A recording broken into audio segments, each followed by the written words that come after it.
Bonjour à tous et bienvenue dans l'Almanach, votre podcast culturel année par année. Qu'est-ce que l'Almanach ? Eh bien, vous prenez des chroniqueurs, une année, et à chaque épisode, on discute des événements culturels marquants de l'année choisie. Je suis en compagnie aujourd'hui d'Emeric. Bonjour. De Mehdi. Yo. De Vincent. Salut. Et je suis Simon. Et aujourd'hui, on parle de 1989, et je vais commencer par quelques événements majeurs de l'année 89. Et effectivement, le plus gros événement, je pense, dans la mémoire collective, ce sera la chute du mur de Berlin. Mais il y a également le massacre de Tiananmen. Et, chose intéressante, George Bush père prend ses fonctions et enchaînera peu de temps après avec la première guerre du Golfe. Voilà, c'était pour quelques événements majeurs de l'année 89. Et on va commencer tout de suite avec Vincent qui va nous parler de l'autre MJ, qui n'est pas Michael Jackson, mais bel et bien Michael Jordan. Ouais, je voulais parler surtout du fait que dans le monde du sport, il y a des éléments déterminants qui élèvent les athlètes au rang de légende. Et ce qui s'est passé en 89 pour Michael Jordan, donc le shot, c'est vraiment emblématique. Et quand on parle de basketball, c'est vraiment ce qui revient souvent. C'est un événement qui a eu lieu lors des éliminatoires de la NBA en 89. On est le 7 mai 89, on est sur le 5e match du premier tour des séries éliminatoires de la Conférence de l'Est. On a les Chicago Bulls avec Michael Jordan qui est au top de sa forme. Michael Jordan, la phare des Chicago Bulls, qui affronte donc les Cavaliers de Cleveland. Le match est extrêmement serré. Chaque équipe refuse de donner à l'autre un carton. C'est vraiment très serré. La tension est à son comble. Et au niveau des Cavaliers, donc il y a ce basketballeur qui est Craig Ehlo qui fait à la toute fin du match un lay-up. Donc c'est-à-dire il prend la balle en dessous du panier, il vient essayer de la marquer avec son bras en sautant près de la balle en 2 points. Et 100 pour les Cavaliers, 99 pour les Chicago Bulls. C'est la toute fin, il reste 6 secondes. L'horloge, donc, elle affiche 6 secondes et depuis la ligne de touche, ça va recommencer. Ce que l'équipe a voulu faire, l'équipe des Chicago Bulls, c'est trouver une stratégie pour essayer de gagner. 199, c'est extrêmement serré. Et c'est là que va se passer le coup génial. Donc depuis la ligne de touche, Brad Sellers des Chicago Bulls se prépare à entrer avec le ballon. Il y a Jordan qui est absolument fou, qui veut absolument gagner, qui fin à droite, qui se faufile sur la scène, on peut dire la scène, qui secoue les Cavaliers. Le défenseur, il attrape le ballon, il sprinte vers le panier. À ce moment-là, il reste 3 secondes, 2 secondes. Il s'arrête dramatiquement devant la ligne pour les lancers francs. Tout le monde retient son souffle. Et là, Michael Jordan s'envole. C'est-à-dire qu'il reste 2 secondes. Imaginez la scène, il est quasiment au milieu du terrain. Il fait un pas, il s'envole. Il s'envole. Il est, je ne sais pas, comme une figure biblique. Il commence à partir. Il fait un saut qui est un saut extrêmement lent. Je crois que ça dure 3 ou 4 secondes. Donc imaginez-vous sauter et que la durée du saut, c'est 3 secondes. Il tend le bras vers le panier. Le ballon lâche sa main. Et là, le buzzer retentit. Fin du match. La balle tombe dans le panier. Il marque 101-100. Buzzer beater. Jordan remporte cet événement. Le stade était complètement en délire. Et ça a profondément marqué l'histoire de la NBA puisque c'était vraiment une scène biblique de voir ce buzzer beater sorti de nulle part à l'autre bout du terrain. Et voilà, c'est un de ces moments-là qui fait rentrer Michael Jordan dans la légende. L'histoire ne s'arrête pas là, puisque en plus, alors certes, ça ressemble à une grande pièce de théâtre, et ce symbole de détermination, d'habileté incroyable de Michael Jordan, c'est quelque chose qui sort de nulle part, parce que les Cavaliers étaient là aussi. Même Michael Jordan, de son propre aveu, il disait que son tir était un peu long et qu'il ne pensait pas que ça allait rentrer. Et ça a été un match absolument victorieux pour eux. Ça a changé beaucoup de choses pour les Chicago Bulls. Jordan a fait un total de 44 points. Il était accompagné de Scottie Pippen, bien évidemment. Et c'est pas seulement l'œuvre de Jordan, c'est aussi un effort d'équipe qui a propulsé les Chicago Bulls sur le devant de la scène américaine et internationale. À l'époque, Jordan portait ses Jordan 4. Alors, on voit souvent dans la marque Air Jordan, on a ce logo de Michael Jordan qui saute comme ça avec la balle. Il se trouve que ce logo-là n'a absolument rien à voir avec ce shot-là. On fait souvent la confusion. Moi, je pensais que c'était le cas avant de faire les recherches. Mais on a vraiment cette figure du Jumpman, comme quelqu'un qui est prêt à s'envoler, tout simplement pour mettre un point. Et c'est vraiment incroyable, c'est vraiment resté dans la légende. Et dans le grand schéma de la saison NBA de cette année-là, ce shot-là n'a pas permis aux Chicago Bulls de gagner, puisqu'ils se font avoir en finale. Et les Pistons de Détroit ont gagné. Mais ça n'a absolument pas diminué la signification culturelle de The Shot. Ce coup-là est très important. Il a notamment été repris de manière mythique dans un film, qui est le film d'animation d'action en direct Space Jam de 96, où les extraordinaires exploits de Jordan ont été attribués grâce à ses interactions avec les Looney Tunes, parce qu'il a bu de la potion magique. Et ce film s'est inspiré de ce mythe-là, puisant dans la signification culturelle de la génération, quoi. Et donc ça reste un témoignage du talent de Jordan. Et même si on ne s'en souvient pas, c'est indéniable que ce genre de shot cimente le statut de Jordan comme l'un des plus grands, sinon le plus grand basketteur. Je raillais en disant en introduction qu'il n'y a pas d'autre MJ que Michael Jackson. C'est pas tout à fait vrai. Dans les années 90, Michael Jordan, c'était vraiment, vraiment une pointure. Et ce qui est marrant, ce que tu décris, en tout cas selon moi, c'est on peut faire l'analyse rétrospective comme étant les grands champions prennent des risques, les grands champions font des trucs de malade. Mais Michael Jordan est vraiment un mec exceptionnel dans la mesure où le gars casse tout en basket. À partir du moment où il veut se réorienter vers le baseball, en fait, il s'arrête en cours de route pour tout un tas de raisons, mais il commençait déjà à casser la baraque. Et donc, c'est des gens exceptionnels qui peuvent se permettre de tenter des coups exceptionnels comme celui-là. En fait, il y a 2 moments iconiques dans le The Shot, c'est ça le truc, c'est que tu as alors déjà le tir en lui-même, parce qu'en fait, faut imaginer le truc. Il récupère une balle, il a 2 défenseurs dessus, donc qui va évincer en faisant un énorme décalage sur la gauche qui l'entraîne avec sa foulée à faire le shot, qui est déjà emblématique.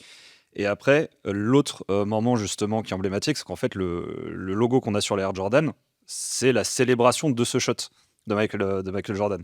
Donc en fait, ce qui est marrant, c'est que du coup, les gens pensent que The Shot, c'est cette célébration, alors que non, il y a bien un The Shot qui est emblématique, et c'est ça que les gens ont retenu. Et le logo, c'est la célébration de ce truc-là. Donc en fait, il y a 2 images emblématiques à 10 secondes d'intervalle, puisqu'il met le panier, il passe, et ensuite il fait sa célébration point en l'air, où déjà il décolle aussi à 6 mètres de haut, je sais pas où. Et ça finit sur les chaussures. Et en fait, le truc qui est marrant avec, je trouve, The Shot, c'est un buzzer beater comme il y en a eu plein. Mais après, c'est surtout comment ça a été approprié derrière pour faire du merchandising avec, parce que ça n'a pas été mis sur un t-shirt. Derrière, on a fait Nike a senti le truc et bien des années après, mais s'en est servi pour faire le logo des Air Jordan. Et actuellement, les Air Jordan, c'est un peu les Saint Graal de la sneakers, quoi. C'est ce qu'on vend le plus cher, c'est ce qui se rachète. Et ça, c'est assez incroyable parce que on est passé d'un buzzer beater à un symbole de pop culture complet. Et on parle juste d'un panier de NBA en buzzer beater. Il y en a eu plein. Et d'ailleurs, il en a remis un, je sais plus, je crois 4 ans après, exactement dans le même genre. Et tout le monde l'a oublié celui-là, quoi. Donc Et du coup, le buzzer beater, qu'on soit raccord, c'est bien le buzz de fin de match avec l'action pas terminée.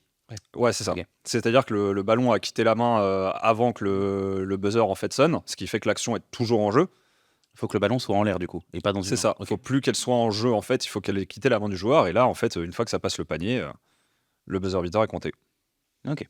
Ah, et puis après, il faut voir, si vous n'avez pas vu la vidéo du shot, il faut la regarder parce qu'il met vraiment 2 défenseurs dans le vent très rapidement. C'est ça qui est impressionnant, c'est qu'ils étaient sur lui, mais en fait, une demi-seconde après, il n'y a plus personne sur lui et il décale et il shoot, quoi.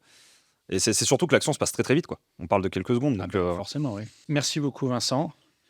Pour une blague vaseuse, on va dire que de notre côté en France, on aurait peut-être pu faire des chaussures avec le coup de boule de Materazzi, mais on s'est abstenu de le faire. Peut-être pour le mieux. je voyais bien ça sur les coques sportifs ou un truc comme ça.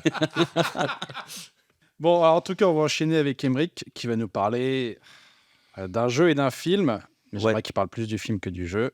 Du coup, je toi. triche un peu parce que je parle d'un combo, j'arrivais pas à me décider. Donc, je vais parler de Indiana Jones et la dernière croisade. Donc, on est en 89, on est 5 ans après la sortie des Goonies. Toi, t'as 16 ans, et avec tes potes cinéphiles, vous vous retrouvez au cinéma pour vivre des aventures du plus célèbre archéologue. Et oui, tu as réussi à regarder avec tes potes le Temple Maudit quand t'as eu 13 ans. Donc, une fois de plus, on a le fantastique Steven Spielberg aux manettes, un scénario basé sur l'histoire de George Lucas, qu'on ne présente plus depuis Star Wars, écrit par Jeffrey Boam, qui aurait écrit tous les Indiana Jones et entre autres Génération perdue, sorti 2 ans plus tôt, avec Corey Feldman des Goonies, et John Williams à la musique. Donc le carré gagnant. Vous ajoutez à ça le retour d'Harrison Ford et de John Rhys Davies, l'apparition au casting d'Alison Doody et de Sean fucking Connery, et vous comprenez instantanément le succès au box-office et l'accueil critique. Alors certes, le film n'a reçu qu'un seul Oscar pour le travail de Ben Burt, que t'adores parce que depuis Star Wars, il met le William Scream dans chacun de ses films, mais de toute façon, les Oscars, tu les aimes pas trop parce qu'il y a 5 ans, ils n'ont même pas nommé les Goonies, ils ont donné qu'une seule statuette à Retour à le futur et même pas celle du meilleur film. Franchement, cette année-là, t'as toujours pas compris le délire qu'il y avait avec Out of Africa. Mais bon, ça c'est du passé et toi t'es dans le présent, et surtout tu es intarissable sur le dernier Indiana Jones. Que ce soit la relation avec son père, le passage dans les égouts de Venise, les passages secrets dans le château de Brunwald ou les 3 épreuves du Graal, le film est super bien construit, il ne s'essouffle jamais, il respecte à fond l'esprit des serials auxquels il rend hommage, et puis merde, on a quand même un héros qui trouve le Saint Graal. Bref, à chaque fois que t'en parles, on t'arrête plus. Voyant ça, ton paternel décide de t'offrir le jeu d'ordinateur adapté du film. Tes yeux s'allument devant la boîte qui arbore fièrement le logo Lucasfilm Games, que tu avais déjà vu sur Zack McCracken et Maniac Mansion. Tu insères la première disquette dans le lecteur en te disant que quand même, ce support a un bel avenir devant lui. Oui, on n'a jamais dit que t'étais visionnaire. Et après quelques commandos, la musique du jeu retentit. Comme les autres jeux Lucasfilm, c'est un point and click qui tourne sous scum. Alors pour ceux qui n'ont rien compris à la dernière phrase, un point and click, c'est un genre de jeu vidéo où on contrôle son personnage avec une souris, on clique sur l'endroit où on veut que le personnage se rende, et il y va. Pour les interactions, on dispose d'une liste de verbes d'action qu'on peut soit utiliser pour cliquer directement sur un objet de l'environnement, ou associer à un objet d'inventaire, représenté lui aussi par une liste de mots, ou qu'on peut à son tour éventuellement associer avec un objet du décor. Par exemple, prendre livre, utiliser clé avec porte, etc. Scum, quant à lui, c'est le moteur de jeu créé par Ron Gilbert, à qui on doit entre autres Monkey Island, on aura l'occasion d'en reparler, qui accompagne la quasi-totalité des point and click de LucasArts depuis Maniac Mansion en 87 et jusqu'au début des années 2000. Mais là on est en 89 et le moteur n'en est qu'à ses débuts. L'interface est très rudimentaire. L'écran est divisé en deux. D'une part les décors en haut, où évolue notre personnage, et d'autre part l'inventaire et les actions possibles, représentés par des mots écrits en vert pour les verbes d'action et en violet pour les objets d'aventure, en bas. Alors déjà tu trouves que le jeu est beau. Oui, c'est de la 2D, mais en même temps les jeux en 3D fil de fer, ça a jamais été ton truc. Et c'est en 320 par 200 pixels, donc c'est pas énorme, mais c'est pas ça qui va empêcher les développeurs de rendre le jeu visuellement exceptionnel, et puis c'est pas comme si ton écran cathodique était capable d'afficher tellement plus. Les cinématiques sont très léchées, et puis ensuite le jeu est très drôle. L'humour LucasArts est présent tout au long du jeu, et les devs ont rajouté des gags qui ne figurent pas dans le film, comme certains tableaux du château de Brunwald, le fait qu'on puisse se rendre saoul les ennemis pour les battre plus facilement, ou même les commentaires du protagoniste en réaction à ce qui se déroule devant lui. Commentaires qui d'ailleurs brisent souvent le 4e mur, Indy se retournant vers l'écran pour nous faire face et s'adresser à nous directement. Il y a aussi le fait qu'à chaque fois qu'Indy se change, au lieu de le voir se déshabiller et se rhabiller, et donc de devoir animer tout ça, il est masqué par un carton barré d'une bande rouge qui porte la mention censurée. Oui, parce que dans le jeu, il y a 3 costumes différents qui changent la façon dont les PNJ vont réagir avec nous. Ce système, en fait, il va permettre de résoudre quelques énigmes de plusieurs façons, soit avec vos poings, soit avec votre cerveau. Alors dit comme ça, c'est peut-être pas grand-chose, mais ça donne un intérêt de relancer le jeu après l'avoir terminé, pour le refaire d'une autre façon, découvrir des scènes que tu n'avais pas du tout vues, et espérer avoir le meilleur score possible, ici qu'on appelle le QI, pour quotient Indy.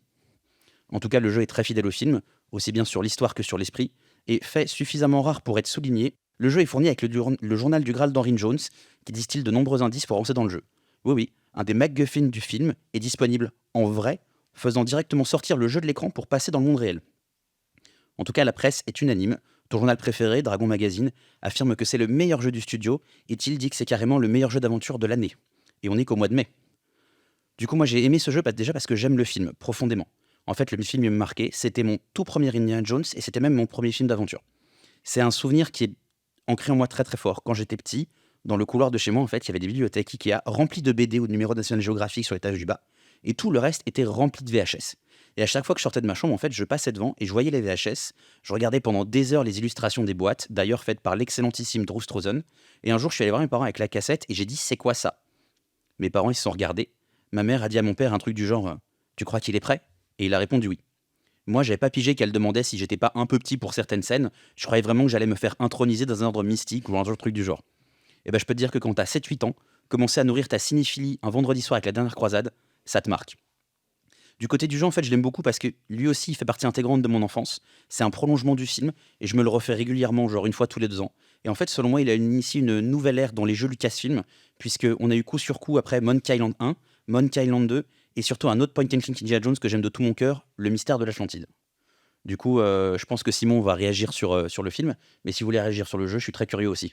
Ah bah moi le film c'est un peu comme toi, c'est-à-dire qu'en gros je l'adore mais profondément et pour moi il a le statut de film parfait au même titre que Retour vers le futur 2 dont on parlera tout à l'heure. Pourquoi je dis ça précisément? Parce que c'est le 1 sous stéroïde et revu et corrigé. c'est un film que en tout cas, de mon point de vue, c'est un film que je n'arrive pas à lancer sans l'arrêter. C'est-à-dire qu'en gros, dès que je le démarre, je vais vouloir le regarder.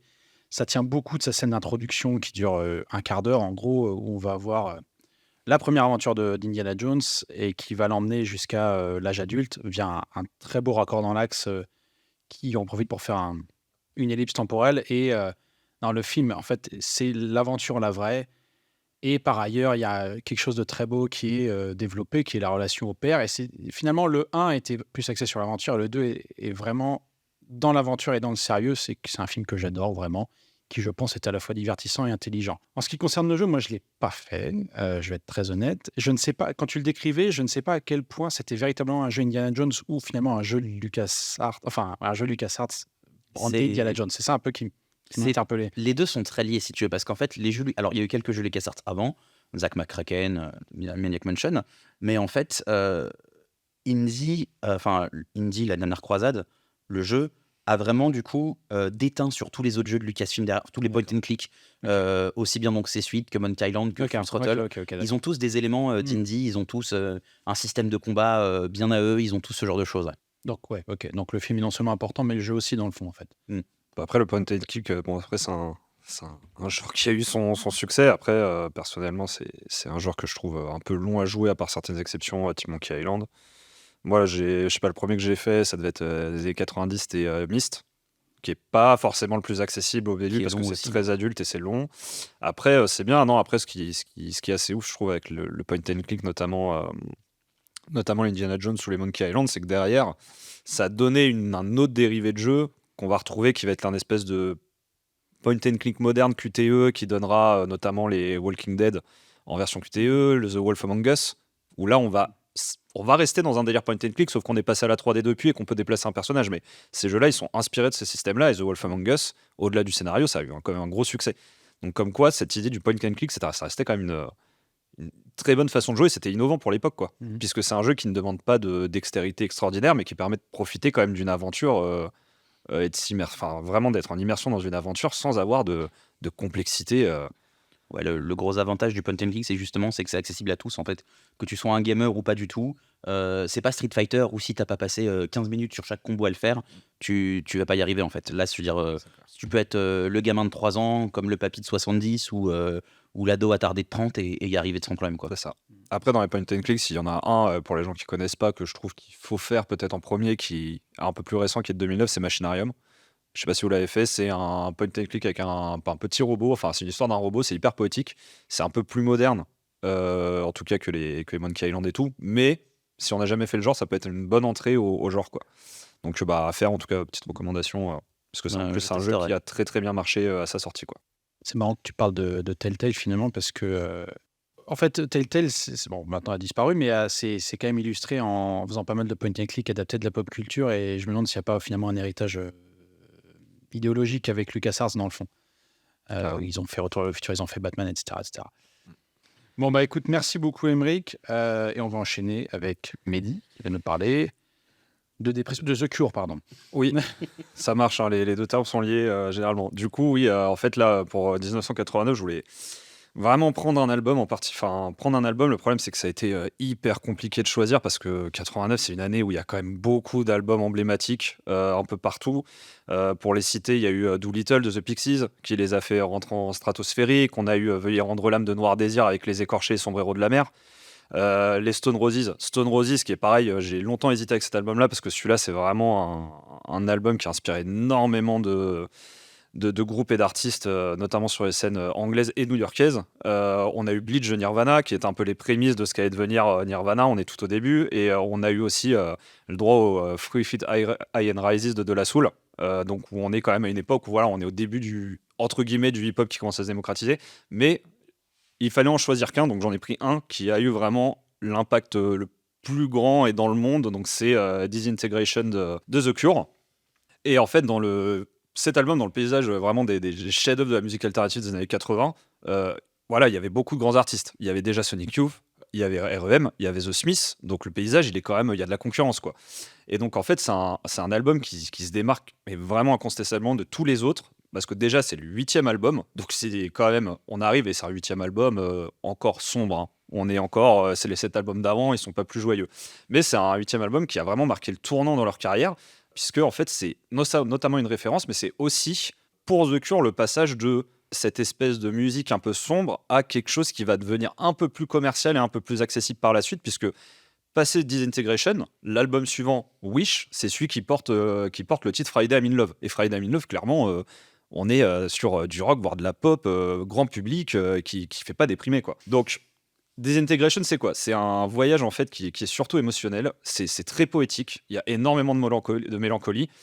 On va être porté notamment par Robert Smith, en fait, au chant, qui était déjà connu hein, pour forcément pas être le personnage le plus rose de l'histoire. Et il va aborder beaucoup de thèmes. Il va aborder l'amour, la perte, la solitude, la désillusion. Et en fait, la voix de Robert Smith, alors il y en a beaucoup qui n'aiment pas cette voix-là, mais en fait, comme tous les chanteurs qui ont cette espèce de voix placée un peu presque au bord du bâillement, mais dans cet album, et ben en fait, ça va donner énormément d'intensité.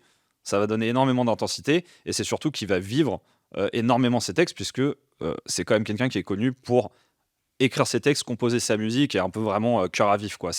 Il est pas là juste pour produire de la musique, il est là pour produire et pour faire sortir ce qu'il a dans la tête. Il a besoin d'extérioriser ça via la musique. Donc après cet album, il est assez complet en termes de mélange des styles. On a du rock, on a du post-punk, on a un peu de ce qu'on pourrait trouver de la new wave. Il y a énormément de choses. Au niveau des textures sonores, par contre, c'est très très riche. Je sais qu'il y en a beaucoup à qui ça va pas parler, mais il faut bien écouter l'album, pas en fond, mais vraiment se concentrer dessus. Il y a énormément de nappes, il y a beaucoup de choses. Les compositions, on n'est pas sur 4 accords, c'est assez complexe. Et tout ça, ça se mélange plutôt bien. Mais pour l'époque, c'est très très chargé en termes de complexité. Et notamment venant de The Cure, qui était déjà connu pour la complexité, on s'attendait pas à quelque chose comme ça. Donc les quelques titres phares de l'album qu'on peut citer, donc il y a Love Song qu'il faut aller écouter, qui est une balade romantique, voilà, qui a vraiment touché, c'est peut-être celle qui a touché le plus de gens, ça a touché des millions de fans parce que c'est vraiment accessible. Là, après, on va avoir le Lullaby.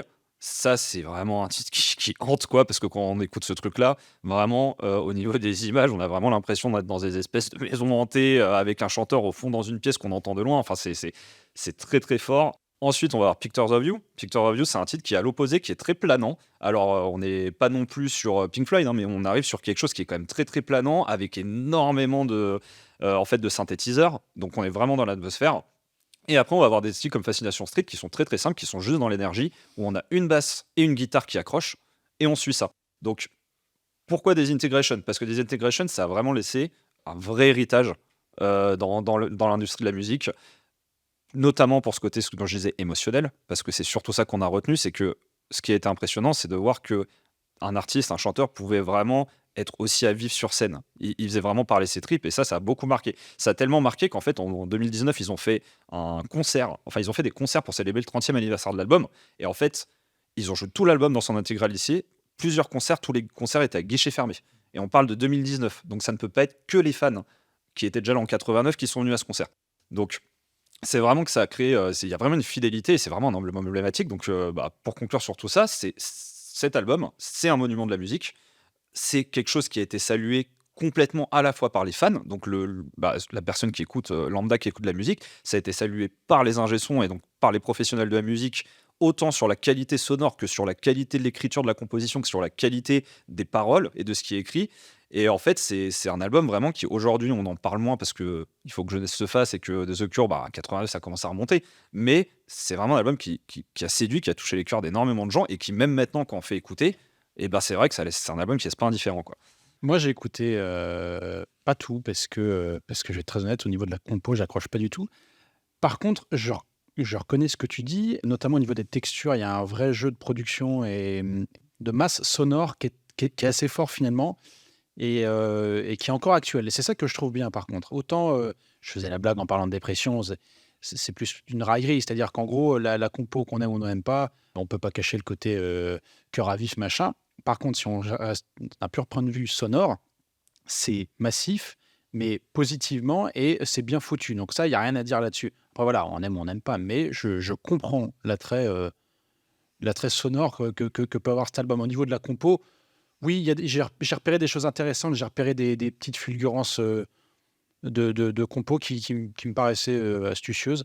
Après, voilà, moi, j'ai pas été séduit, mais je reconnais que ça s'écoute encore très bien. Par contre, ça s'écoute très très bien aujourd'hui. Et ça, faut le noter parce qu'il y a des trucs des années 80 qui vieillissent très mal. C'est pas le cas là. Donc, Bah oui, moi je trouve que c'est un album qui reste encore actuel. Bah d'ailleurs, il y a un revival, j'ai vu des stats justement sur les genres musicaux qui sont un peu redominants actuellement, et j'ai vu des stats hier et c'est le rock quoi.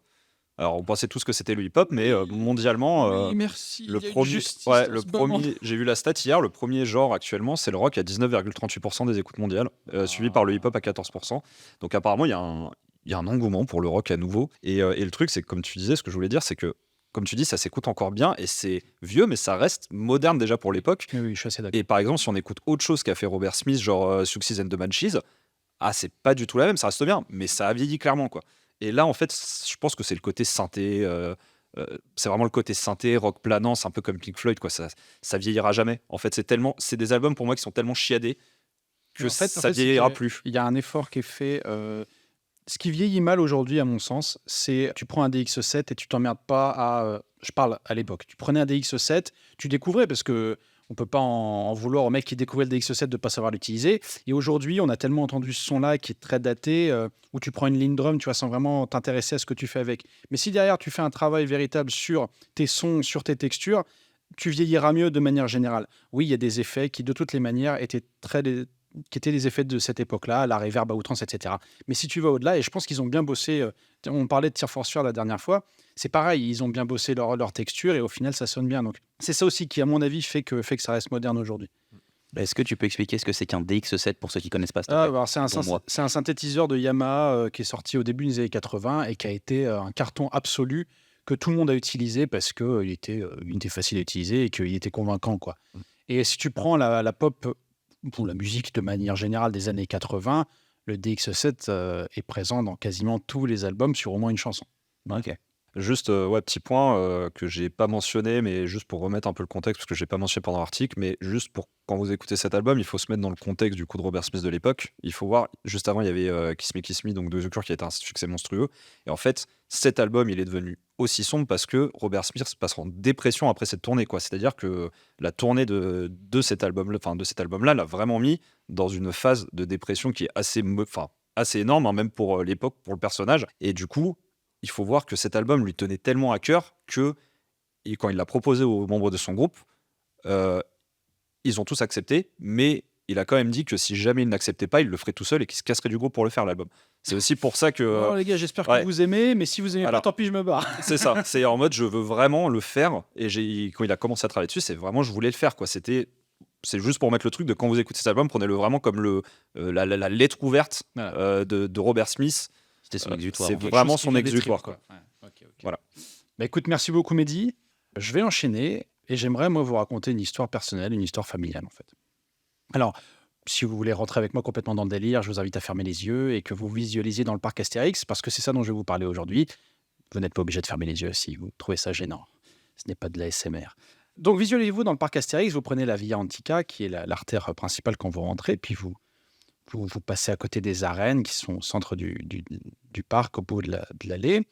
Vous longez la file du Grand Splash, vous voyez l'entrée du village gaulois sur votre gauche, vous saluez Obélix qui livre ses menhirs au Menhir Express, et vous vous aventurez au fond du parc. Et si vous n'êtes pas sûr de bien connaître cette partie du parc, c'est parfaitement normal parce que c'est pas là qu'il y a les attractions les plus populaires ni les plus sensationnelles. Mais tout au fond, vous verrez une allée couverte qui s'appelle la rue de Paris. Et dans cette allée couverte, en fait, vous verrez des façades façon décor de cinéma de villes, en fait, de Paris, finalement, Paris fin du 19e siècle. Et au bout d'un moment, vous aurez une façade un peu plus grande que les autres, avec une façade vitrée qui reprend un immeuble haussmannien. Et là, en fait, derrière ces vitres, vous aurez des miniatures éclairées qui vont s'animer régulièrement. Un peu comme des ombres chinoises, si vous voulez. Et en fait, vous allez avoir une voix qui va raconter ce qu'elles font. Cette voix, c'est celle de mon grand-père. Et il était très fier d'avoir conçu cette attraction, ainsi que toute la zone que je viens de vous décrire, la rue de Paris.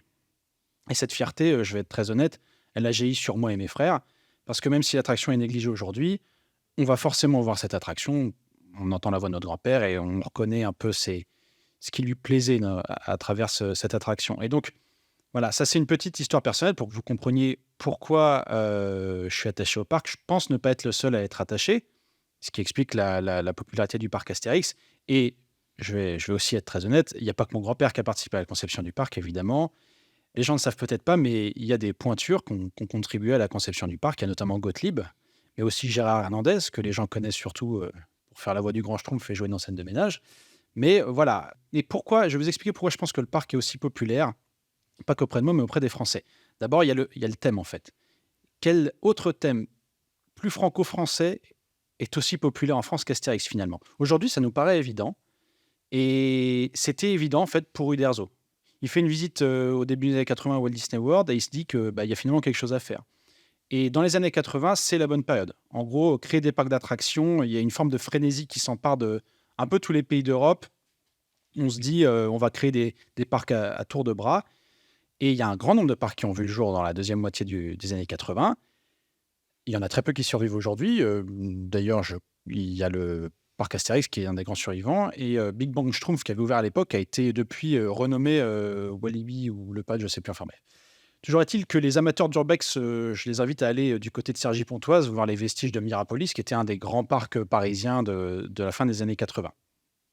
Ce qui est intéressant, c'est que donc, le parc ouvre en 89 et donc le projet est officialisé et annoncé avant que celui d'Euro Disney en 87 soit officialisé. Et de 89 à 92, c'est un énorme succès, le parc Astérix. Bon, 92 met quand même un coup de frein à la fréquentation parce que Disneyland ouvre, mais le parc Astérix reste. Et le parc Astérix continue un truc, à savoir d'évoluer perpétuellement, d'ajouter des attractions et de devenir meilleur. Et soyons honnêtes, Disney a un peu tendance à oublier à faire ça. Parce que oui, à ses débuts, en fait, le parc Astérix, ça ne contient pas toutes les attractions d'aujourd'hui que vous pouvez avoir en tête. Si, quand on vous dit le parc Astérix, vous pensez par exemple au Tonnerre de Zeus ou au Menhir Express, il n'y avait pas ces attractions-là à l'ouverture. Ces attractions-là ont vu le jour dans les années 90. Les grosses attractions d'ouverture, c'était le Grand Splash et le Goudurix. Goudurix qui était le plus gros coaster d'Europe à l'époque. Aujourd'hui, c'est le coaster d'Europe le plus douloureux, je pense. Alors oui, certains décors font carton-plâtre et ils sont abîmés. Et les mascottes et les costumes sont parfois flippants. Mais j'aime ce parc parce que je trouve qu'il y a un charme désuet qui ne me déplaît pas. La zone dont je parlais au début, la rue de Paris, est incluse, elle, dans une plus grosse zone qui s'appelle À travers le temps. Et oui, c'est désuet. Et oui, j'ai l'impression d'avoir une frise chronologique d'un vieux manuel d'histoire. Mais je trouve ça assez beau finalement et très européen. D'ailleurs, moi, il y a une lecture du parc que j'aime bien avoir qui est celle d'avoir une grande leçon d'histoire de l'Antiquité à nos jours. Et nos jours étant représentés par une esthétique très Uderzo et qui est finalement pour moi une esthétique proche de Pilote. Si vous prenez l'attraction National 7 qui est ouverte dans les années 90 où vous conduisez un petit taco, une attraction enfantine, hein, mais ça, si vous ouvrez un magazine Pilote, vous aurez cette esthétique-là dans cette attraction. Je trouve que aussi le parc est fidèle à l'héritage Uderzo-Goscinny, non seulement le thème évidemment, mais aussi parce que l'humour est omniprésent et ça c'est quelque chose de très franco-français. Vous avez des blagues dans les panneaux, vous avez des blagues même dans la narration de certaines attractions. Si vous prenez une attraction que j'aime bien qui s'appelle l'Oxygénarium, c'est une attraction ambiance début du XXe siècle, une ambiance vieille France désuète et qui se prend pas au sérieux finalement. Le thème c'est vous allez prendre un bon bol d'air qui va vous faire rire et qui vous fera du bien. Voilà, on a inclus narrativement le rire comme étant le concept de base de l'attraction. Moi je conclurai seulement en disant que je vais faire une formule un peu bête, mais le parc Astérix, c'est le petit parc gaulois de l'Oise qui résiste encore et toujours à l'envahisseur. C'est très très vrai parce que pour bien connaître Disneyland Paris, effectivement, je vais moins souvent au parc Astérix, mais j'apprécie beaucoup plus mes visites là-bas. Parce que justement, il y a cette espèce de charme des yeux dont tu parlais, ce côté résistance et cette évolution perpétuelle, comme tu dis, où, alors je sais pas de quand ça date, mais en tout cas aujourd'hui, tous les ans, ils rajoutent quelque chose. Que ce soit un spectacle, une attraction pour les grands, une attraction pour enfants, tous les ans, il y a un nouveau truc à faire, un nouveau truc à voir, et tu as toujours une raison de revenir en fait. Et c'est pas juste les saisons que tu peux avoir à Disney où ils vont changer les spectacles, la parade de Noël, la parade d'Halloween, tout ça. Là, tu as vraiment tous les ans une raison de revenir au truc. T'as pas forcément une raison d'y aller toutes les saisons, tous les mois, tous les jours. Mais ouais, le parc en tout cas, il est. Et puis en plus, il tourne, comme tu dis, il y a des attractions pour enfants, il y a des attractions pour ados, pas encore en mal de frisson, mais qui aiment ça. Il y a des attractions pour les plus grands. Et moi, notamment, il y avait un truc que j'ai bien aimé. Alors, il me semble, mais je suis plus très sûr de moi. Je sais plus si c'est après la rue de Paris ou pas, mais le spectacle, le vol de la main basse sur la Joconde, Oui. c'était vachement cool. Oui. Et moi, quand j'étais petit, les spectacles, ça me saoulait, ça m'intéressait pas. Je voulais faire les attractions, les mini-coasters, les gros coasters. Et le jour où j'ai découvert ce show, je me suis dit, putain, pourquoi est-ce que j'y suis pas allé avant en fait? Il est tellement bien. Et il est dans cette esthétique Uderzo, dans cet esprit aussi gaulois franco-français, quoi. Oui, absolument. En fait, ce dont tu parles, c'est qu'ils ont une politique d'expansion et d'évolution qui est la même depuis un certain temps. Ils vont y aller par phase et ça va être toujours l'ordre enfant, famille, frisson qui va après être décliné. Et ils font ça depuis des dizaines d'années. Et ils sont sur cette lancée-là, eux. En fait, ils ont un plan, ils le suivent. Là où Disney, c'est beaucoup plus erratique pour tout un tas de raisons qu'on peut détailler ou non. Mais le parc Astérix a cette lancée-là et cette volonté, et ça fonctionne pour eux. Et Main basse sur la Joconde est unanimement reconnu comme étant un des meilleurs spectacles de parc d'attractions qui existent. Donc oui, c'est parfaitement normal ce que tu décris. Je sais pas si vous avez une bonne expérience du parc Ouais. Astérix, les autres ou pas? Bah, bonne expérience, oui. Après, moi, j'y vais qu'une fois par an, enfin, une fois par an et encore, mais c'est pour Halloween. Ouais. Parce que je trouve pour Halloween, alors autant, bon, c'est vrai que Disney, bon, c'est Disney, c'est à l'américaine, quoi. Tout est grandiose, machin. Mais après, je trouve ça plus impersonnel, le Halloween à Disney, puisque à part la déco, j'ai pas grand-chose dans l'univers Disney qui fait penser à Halloween, malheureusement. Alors que c'est vrai que pour le coup, Astérix, qui est pas forcément lié à Halloween non plus, pour Halloween, le côté, ils font venir des acteurs. Alors moi, Ouais. je me souviens de ces chevaliers qui traînent justement dans les allées du parc, tous en cadence, ces chevaliers zombies. Il y a un Oui. homme araignée qui descend du plafond, Oui. et littéralement du Oui, oui. plafond. Et ça, c'est hyper impressionnant. Et en plus, le fait que ce soit pas un mastodonte comme Disney, il y a énormément moins de monde à Halloween. Oui. Pour le parc Astérix, bah, c'est vachement, enfin, en tout cas, t'en profites beaucoup plus. Parce que t'as l'interaction avec ces acteurs de proximité qui, eux, interagissent avec les gens et tu te marches pas dessus, quoi. Donc c'est vrai que, après, moi, je suis pas du tout attraction à sensation forte. Donc en règle générale, les parcs d'attractions, enfin, moi, quand je vais à Disney, la seule attraction que je fais, c'est Buzz l'éclair, quoi. Je tire sur les trucs et puis je suis content. Voilà.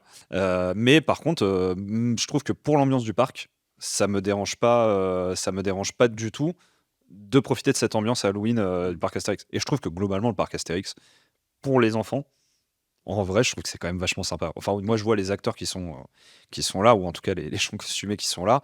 J'ai l'impression que c'est vraiment leur objectif d'interagir avec les enfants. Là où Disney, bah, il y a la parade, il y a les acteurs, mais les acteurs, ils sont timés. Il y a tellement de monde que c'est Oui. je suis la princesse, je sais pas, Tiara, je suis 15 minutes à ce spot, je fais mes interactions, puis il faut vite que je retourne en loge me changer parce qu'il y a autre chose à faire derrière. Et je trouve dans le parc Astérix, ils prennent plus de temps pour ça. Mais quoi. c'est vrai que Disney, c'est un carcan perpétuel, en fait. C'est ça. C'est des process, c'est des règles, c'est tout ça. Alors qu'effectivement, le parc Astérix, ils sont plus. En fait, ils ont le temps de prendre le temps. Là où à Disney, c'est effectivement une optimisation un peu fordienne de la journée de travail, quoi. Et du coup, c'est vrai qu'effectivement, ils ont plus le temps de se concentrer sur les enfants. Là où Disney essaye de dire, nous, ce qu'on veut, parce que la philosophie de base de Disney, c'est de dire, les enfants doivent s'amuser, enfin, les grands doivent pouvoir s'amuser avec leurs enfants. Parce qu'à la base, Disney, c'était Walt Disney qui s'est pris un vent sur un carrousel, nous dit non, non, c'est que pour les enfants, tu montes pas. Et j'ai dit, oh, là, c'est pas juste, je vais faire mon parc. Et voilà, alors que parc Astérix, t'as des gosses en fait. Et c'est assez marrant de se dire que la com qu'il y a autour du parc Astérix actuellement, c'est les attractions qui te foutent des baffes. Mais quand les gamins ils viennent, bah, ils sont grave contents, même s'ils peuvent pas faire Good Job Express qui sont trop petits ou Tout Assis la dernière, qu'il faudrait aller tester un jour. Juste un point positif aussi pour essayer de mettre Astérix, parce que souvent on a tendance à regarder un peu Astérix d'eau quand on a connu Disney, parce que la taille, le fait que ce soit ouvert toute l'année, tout ça, il y a quand même, tu en parlais tout à l'heure, énormément de narration qui se dégage, ne serait-ce que sur le placemaking. Tu parlais d'un cours d'histoire, mais aussi donc tous les gags que tu as dans les films, dans les attractions, tout ça en fait, c'est. Parc Astérix, c'est pas juste un parc d'attractions, c'est un vrai parc à thème en fait, Ah oui. avec un thème global et des thèmes plus précis sur chaque attraction. Et tout ça te raconte une histoire, et je pense que c'est ça qui fait le vrai succès du parc Astérix. Et on va pouvoir enchaîner avec la suite finalement du fil rouge qu'on tient depuis un épisode maintenant. Et on va parler de Retour vers le futur 2, parce qu'en 89 sort le meilleur, je dis bien le meilleur, des Retours Et vers je le futur, valide. à savoir Retour vers le futur 2. Aymeric, qu'est-ce que tu peux nous dire sur ce film? C'est le meilleur film du monde. Est-ce que tu veux que j'argumente ou est-ce que tu vas juste me croire sur parole? Ouais, ce sera un peu... On va argumenter, essayons. Bah déjà, en fait, tout simplement, c'est l'exploration du futur. Et ça, enfin, je sais pas vous, mais moi j'ai découvert donc Retour vers le futur quand j'étais gamin, comme la dernière croisade, en prenant les cassettes dans le couloir et faire oh, ça a l'air cool et tout avec la voiture là. Maman, je peux regarder ça? Bah, c'est le deuxième, commence par le premier. J'ai expédié le premier pour pouvoir voir le deuxième. Après, je suis retourné voir le premier en étant de bonne disposition. Mais juste, en fait, tout le passage dans le futur, moi, c'est le truc qui m'éclate. Le café 80, c'est rétro, mais c'est raté. Le passage avec Elijah Wood, parce que oui, il y a Elijah Wood dans Retour vers le futur 2. Le fait que tous les gars qu'il y a, genre le cinéma holographique, ou petit clin d'œil à Spielberg, enfin, autoréférence de Spielberg, qui est, parce qu'il manque de se faire bouffer par un requin en 3D, qui est la pub de Jaws 19, je crois, ou 9, je sais plus. Non, Ouais. 19. Réalisé par du coup Max Spielberg, le fils de Spielberg, en mode Eh, les gars, vous m'avez détesté sur ce tournage, je vais en faire 18 autres. Enfin, tout le film est génial, tout le film est bourré de gags. Et puis tout le film en fait laisse supposer des trucs, genre quand Jennifer est récupérée par la police, ils disent ouais dis donc ça marche vachement bien la cure de rajeunissement parce qu'elle est censée avoir 30 ans de plus que dans le premier. Et tout ça c'est bien foutu avec le moi jeune, moi vieille qu'il y a en face. Et surtout Retour à le futur 2, c'est l'almanach des sports, le MacGuffin ultime si on oublie le Saint Graal 2 secondes, que tout le monde court après quoi. Je veux dire, moi quand je suis allé voir Retour à le futur, les 3 qui sont sortis au cinéma le 21 octobre 2015, le jour où Marty arrive dans le futur, au Grand Rex, ils ont fait les 3 d'un coup. Il y avait des goodies, je me suis rué sur un almanach des sports qui contient une petite BD et pas des faux résultats sport. Mais putain, j'ai un truc avec une couverture l'almanach des sports et je suis mais genre refait En de fait, ça, alors que les collectifs, j'en ai rien à foutre en Ce qui aurait général. été marrant, c'est que t'es pas l'almanach des sports, mais que t'es le oh là là à l'intérieur. Ça aurait été chambé, mais bon. On est en France, ils aiment pas trop faire ça. Ouais. Je voudrais rapidement parler de la production du film parce que c'est important, on démarre dans le vif du sujet. En fait, le 1 est un tel carton que, évidemment, les Universal demandent une suite. Et Robert Zemeckis, étant trop occupé par Roger Rabbit, il me semble, demande à Bob Gale de s'en occuper tout seul. Et le script passe par de multiples idées, va à droite, à gauche.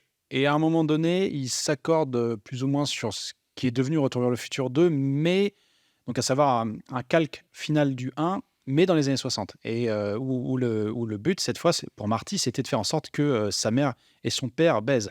Bon, Robert Zemeckis est arrivé à ce moment-là en se disant, mais quitte à revisiter le 1, autant revisiter le 1. Et moi, je pense que c'est l'idée de Jenny, c'est-à-dire que le film, en fait, visite le futur, puis va dans un présent alternatif, et pour finalement revenir dans le passé et te remontrer le 1. Et pour moi, il est parfait parce qu'il est rythmé, il est intelligent, il est drôle, il est émouvant, tout ce que tu veux.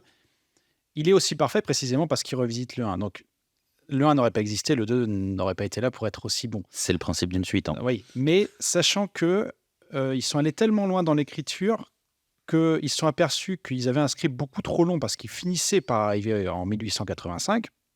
Et du coup, ils se sont dit, bah, attendez les gars, ça coûte trop cher votre film là, qui se passe sur plein d'époques. Il dit, bah, je sais, à ce moment-là, on va en faire 2 des suites. Et c'est pour ça finalement qu'il y a eu 2 suites. Parce que ils ont débloqué le budget pour 2 films finalement.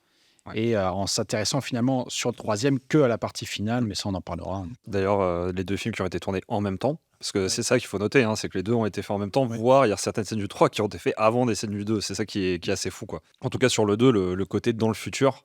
Et en fait, ce qui est marrant, c'est qu'on se rend compte que le futuriste, finalement, on n'est pas si loin que ça, nous, parce qu'il y a plein de choses qui sont sorties vraiment. Il manque quand même les voitures volantes. Il manque les voitures volantes. Le vrai overboard. Et le vrai overboard, mais typiquement, il y a eu pas mal de clins d'œil justement en 2015 de ça. Enfin, le Pepsi Max est vraiment sorti. Les chaussures autolassantes ont vraiment été sorties par Nike. Ça, c'est assez fou. L'hologramme, typiquement, on l'atteint. Alors, pas exactement pareil, mais si vous regardez l'écran à Tokyo, l'espèce d'écran 3D qui est hyper impressionnant, là, on n'est pas loin, quoi. C'est ça qui est fou, c'est qu'ils ont prédit plein de trucs. Et bon, ça paraissait futuriste pour l'époque. Et puis nous, en 2023, finalement, il y a beaucoup de choses où on y est, quoi. Et c'est marrant que tu dis ça parce que je pense que le gimmick qui m'a le plus marqué sur Back to the Future 2, c'est le seul truc qui manque, qui n'a pas été sorti. C'est ce fameux hydrateur de chez Black & Decker. Ah oui, ouais. Hydratation 4, s'il vous plaît. Ah ouais. Ah oui, effectivement, ça c'est vrai. Ah maman, personne n'hydrate une pizza comme toi. Et bah si Black & Decker un jour écoute ce podcast, vous savez quoi faire. Ouais, j'ai hâte parce que j'ai déjà essayé de mettre des piccolini de Buitoni dans mon four. Ça ne marche C'est pas. ainsi que son appartement partit en flammes. Non, moi, ce qui m'a marqué aussi sur Retour vers le futur 2, tu t'en parlais, c'est un recalque du 1, il revisite le 1, il retourne dans la période du 1. En fait, c'est le film, en fait, il t'explique que l'histoire se répète. Et jusque dans le 3, jusqu'à la toute fin du 3, on te dit, mais en fait, l'histoire se répète, les mêmes trucs reviennent. Mais en fait, si tu te démerdes bien, si tu as envie, tu peux changer. Le truc qui est voué à t'arriver, ta destinée, entre guillemets. Et du coup, c'est le petit message du film, c'est ça, justement c'est l'ajout de ta destinée, quoi. L'ajout du trait de personnalité McFly comme étant la lavette, enfin plutôt celui qui réagit très mal, enfin plutôt de Marty McFly qui réagit très mal au fait qu'on lui dise que c'est une poule mouillée. Personne ne le traite de mauviette. Enfin, moi je trouve que c'est pas forcément très heureux parce que ça ajoute finalement un but à toute l'aventure de Marty.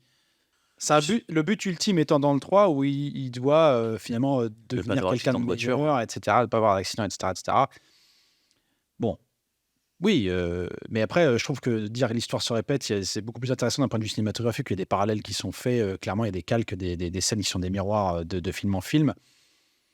Après, dans le 1, on te fait comprendre à l'envie qu'il ne faut pas toucher à son... faut en savoir le moins possible pour ne pas toucher à son avenir. Sauf si c'est pour t'aider. Hein. Voilà, sauf si c'est pour t'aider Si ou pour pécho une gonzesse. Ouais. Bon, hein, le doc, il est quand même un petit peu louche quand il s'y met. VO ou VF? VF. La VF, parce que je suis pas un aficionado particulièrement de la VF, mais Luc Hamet, il est. En fait, le truc, c'est que donc celle qui a dirigé la VF s'appelle Jenny Gérard et elle a fait un nombre incalculable de trucs. Elle a fait les premières saisons des Simpsons, elle a fait Batman le défi, enfin, elle a fait vraiment pas mal de trucs et donc ils font appel à des pointures étant Pierre Attet qui double Doc Brown, Pierre Attet qu'on retrouvera nous plus tard dans Batman la série animée pour doubler le Joker, Luc Hamet qui lui sortait d'Amadeus où il doublait Mozart. Et c'est son premier grand rôle après Amadeus, je crois, celui de Marty McFly. Et la VF est tellement bien foutue que, de toute façon, alors en France, on est reconnu pour être les meilleurs doubleurs du monde. Ça, c'est une chose. Mais je crois même que les Américains trouvent que notre VF est bonne. C'est arrivé à tel point qu'au Comic-Con de je ne sais plus quelle année, ils font venir Christopher Lloyd sur scène et Pierre Attet pour qu'ils se parlent. Bon, enfin, ils n'ont rien à se raconter, mais c'est rare que les doubleurs rencontrent la personne qui double. Et voilà, il y a un vrai truc autour du doublage de Retour vers le futur, et pour cause, c'est normal, il est excellent. C'est Et déjà pardon, arrivé, j'oublie une, c'est Céline Monsara qui double aussi la mère de Marty, qui est en fait la voix de Julia Roberts, qui est très très bonne aussi. Enfin, tout le monde est bon en fait. Tout le monde, Richard Darbois qui fait tous les bifs, qui est exceptionnel. Enfin, voilà, le doublage, c'est des cadors. Il est bien adapté, il est bien dirigé, et c'est une preuve qu'en France, on a des doublages exceptionnels, et que ça n'a rien de honteux de dire, moi, je regarde tel film en VF, précisément parce que c'est bon et que tu profites encore plus du film finalement. Et gamin, en plus, on a grandi avec ça, donc il y a aussi, il n'y a pas qu'une Madeleine de Proust, il y a aussi une qualité intrinsèque réelle. Excuse-moi, Aymeric, je t'ai interrompu. Non, c'est pas grave, je vais y revenir. Premièrement, sur les doubleurs français, je me souviens plus lequel, mais il y a un doubleur français qui est décédé et la star américaine qui se faisait doubler, en fait, a fait un petit message pour dire je suis désolé. Dans Retour vers le futur Non, c'est dans Alors, cette doublage français, je sais plus dans qui le- c'est. c'est Patrick Poivet et Bruce Willis qui étaient Ouais, potes. voilà, c'est ça, ouais. Je voulais aussi revenir sur le fait que tu parlais de l'enfance, en fait, parce que j'ai eu cette discussion avec une pote l'autre jour. Quand tu découvres un film en VF et que t'es gamin, en fait, j'ai l'impression que peu importe la qualité de la VO, tu préféreras la VF parce que t'as grandi avec, t'as construit tout ce que tu sais autour du film, tu l'as construit autour de cette version que t'as écouté pour la première fois, la deuxième, la troisième, si t'as aimé le film, tu as regardé plein de fois la suite. Enfin, moi, je sais que Retour vers le futur, je les ai enchaînés quand j'étais petit. Et du coup, ouais, la voix de Marty McFly, c'est Luc Hamet, la voix de Biff, c'est Richard Darbois. Et effectivement, quand j'écoute, parce que du coup, un jour, je me suis dit, mais j'étais grand, hein, j'avais genre 20 ans, je me suis dit, et tiens, et si je la regardais en VO, en fait? Alors que j'ai regardé plein de trucs en VO avant, et j'ai fait, ouais, c'est bien, déjà, en fait, c'est le vrai jeu des acteurs. Et putain, c'est pas le film que tu connais, en fait, tu vois. Et c'est ça qui change un peu tout le truc. Voilà, c'est tout pour Retour vers le futur 2 et on va enchaîner avec Vincent qui va nous parler d'une chanson. Je t'écoute, Vincent. Ouais, je vais vous parler de Pump Up the Jam de Technotronic. Le terme techno, il a d'abord été utilisé en 88 quand Virgin a popularisé le genre avec la compilation Techno, The New Dance Sound of Detroit. Et Technotronic, c'est un projet de musique électronique du coup qui a été formé par Joe Bogart, DJ producteur, et cette chanson-là a été créée comme une piste instrumentale. Donc c'est-à-dire que de la musique instrumentale. Et là où il y a eu le moment de génie, c'est d'inclure les raps donc, de Manuela Kamosi, plus connu sur son nom de scène de Yakid Kay, pour lui donner un attrait tout simplement plus adapté à la radio. Il voyait à ses liens ce petit Joe. Et cette décision était révolutionnaire à l'époque, car ça a été l'une des premières tentatives de fusionner des éléments hip-hop avec de la musique, donc Deep House de Detroit, fin des années 80. Donc le morceau a d'abord été joué dans des clubs et a été initialement publié dans un label indépendant qui s'appelait Clip Records. Il a bien marché en Europe. Et là où ça a vraiment explosé, c'est lorsqu'il a été repris par une distribution plus large. Et là, traînée de poudre, la chanson a rapidement pris d'assaut complètement le monde. Il a atteint la 2e place du Billboard Hot 100 aux États-Unis.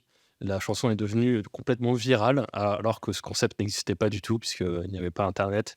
Et au Royaume-Uni, il a dominé les singles. Et du coup, Pump Up the Jam, en fait, c'est la première chanson techno commerciale qui marche bien. Même des décennies après sa sortie, du coup, Pump Up the Jam, il est fréquemment samplé, donc échantillonné. On se sert souvent de ce sample-là. Le titre de la chanson est devenu un slogan populaire. Donc, The Jam, c'est une référence à la chanson en argot américain, et Pump Up, donc pompe vers le haut pour dire augmente le volume, augmente l'intensité. Et c'était un titre qui était absolument révolutionnaire à l'époque. Donc, ce qui était intéressant technologiquement lors de la production de la musique, c'était d'utiliser les capacités de l'AKG MPC, qui était en fait un outil pour pouvoir échantillonner, parce que cette chanson-là a été produite juste avec des échantillons en fait de chansons qui ont été rebouclés, qui est du coup une des manières de produire prémisse au home studio. C'est très facile en fait à produire. Et du coup, Technotronic a été l'un des premiers groupes en faisant ce genre d'échantillonnage à combiner la rap avec la musique de danse et en fait à porter les débuts de la tendance techno dans le monde entier et a vraiment sorti de Detroit. Et ils ont été invités à se produire dans Top of the Pop, ceux qu'ils ont refusé puisque ils ne voulaient pas que ça soit lip sync, puisque dans ce genre d'émission-là, il faut faire semblant. Alors qu'ils font de l'échantillonnage, ils ont refusé puisque la chanteuse devait faire semblant, etc. Et voilà, comme je disais tout à l'heure, c'était un élément fondateur de 89. Ça a été samplé tout le temps. Il y a David Guetta qui a encore resamplé cette année Pump Up the Jam. Et voilà, c'est un changement culturel qui a repoussé différentes limites et qui a introduit vraiment Bella Techno. Ce qui est intéressant à voir sur Pump Up the Jam, c'est que donc, son producteur, qui est Joe Bogart, est complètement belge. En fait, c'est pas du tout de la chanson de Detroit. Ça vient du fin fond de la Belgique et ça a explosé voilà, en Belgique. Et c'est vraiment les débuts de la techno, de la techno commerciale, l'essor. Et il peut aussi venir du fin fond du trou du cul de la Belgique. Alors attends, c'est marrant parce que pour moi, c'est pas de la techno. Et c'est marrant que tu parles de Belgique parce que pour moi, c'est de l'Eurodance. Et donc, on est tout à fait en Europe. Et d'ailleurs, petit truc marrant, les Américains ont parfois besoin d'aide de l'Europe parce que pour YMCA, qui est du pur disco, c'était des Français. Donc, les Américains ont besoin de l'Europe pour particulièrement briller. Non, moi, ce que je voudrais dire avec cette chanson, c'est que on a l'impression de tous la connaître et pour cause, elle est reprise à tort et à travers. C'est ce que tu disais. Moi, j'ai un vrai souvenir de cette chanson sur le film Rien que pour vos cheveux, You Don't Mess with the Zohan avec Adam Sandler, où tu as toute une séquence. Donc, il joue un coiffeur ancien agent du Mossad, et tu as toute une séquence où il va coiffer ses clientes qui sont des vieilles dames et par ailleurs les niquer. Et toute la séquence est faite sur cette chanson, et rien que pour ça, j'avais adoré. C'est très drôle. Mais Ce qui est bien avec cette chanson, c'est qu'elle est directement rentrée dans les parodies. Je crois que l'année d'après, il y a Werdal Jankovic qui la reprenait, et c'est vraiment la chanson rigolote quoi, pour ceux qui ne sont pas attraits à la techno. Alors je sais qu'aux US, à Detroit, ils étaient plus sur la production, essayer d'ouvrir les portes à tout ce qui était possible de faire avec les instruments électroniques, etc. Et voilà ce qu'on est capable de faire, nous, en Europe. On est capable de faire de boom boom chak et ce genre de choses, quoi. Là, sur Pump Up the Jam, on parle quand même de producteurs qui sont dans leur grenier. Voilà, Technotronic, ça a commencé dans un grenier, quoi, hein, avec un séquenceur. Et par contre, un petit truc qui est marrant sur ça, et que je trouve qui est un peu une dérive des années 80 et 90, c'est que Yad Kid K, en fait, personne ne la connaît parce qu'en fait, c'est pas elle qu'on voit ni dans le clip ni sur la pochette. C'est un mannequin qui l'a remplacé, qui l'a lip sync. Et en fait, ce qui est drôle, c'est que ça a surpris beaucoup de monde puisque Technotronic, ils ont fait la première partie de la tournée européenne de Madonna. Et en fait, les gens ont découvert Yad Kid K sur la scène en disant mais c'est pas la fille de la jaquette, ça. Et en fait, tout le monde s'est rendu compte que, et ça, je trouve que c'est une dérive qui a eu beaucoup trop dans les années 80-90 de doubler en disant bah voilà, vu que Yad Kid K c'est une petite métisse qui est pas forcément un mannequin, se dire on va mettre, mais c'est voulu, hein. Technotronic a toujours assumé de dire on voulait une égérie vraiment qui attire avec ce morceau là qui sont un peu glamour et tout, quoi. ça se trouve, c'est pour ça qu'ils voulaient pas être à Top of the Pops. Exactement, et Ouais. c'est ça qui est très marrant, et je crois que ça fait beaucoup de controverses à l'époque aussi. Ah bah ça fait une controverse énorme, hein, pour l'artiste qui est génial et qui a justement, ce qui a surpris et qui a un peu énervé la communauté musicale à l'époque, c'est que Yad Kid K a complètement assumé cette première partie de Madonna et avec brio, quoi. Donc beaucoup de gens ont dit putain, c'est dommage de pas lui avoir rendu tout de suite honneur, en fait, mais c'est une stratégie marketing comme une autre. Et tout à l'heure on parlait de Space Jam, et d'ailleurs Pump Up the Jam, on retrouve quelques extraits dans Space Jam à certains moments, il faut l'entendre, mais on retrouve des bouts. Ils ont pas osé Pump Up de Space Jam. Ah ouais, non, Ça ils aurait ont été pas marrant, osé. ça. Space Jam, Mais ouais. Space Jam. Mais c'est vrai que c'est le premier morceau, enfin un des premiers morceaux qui va.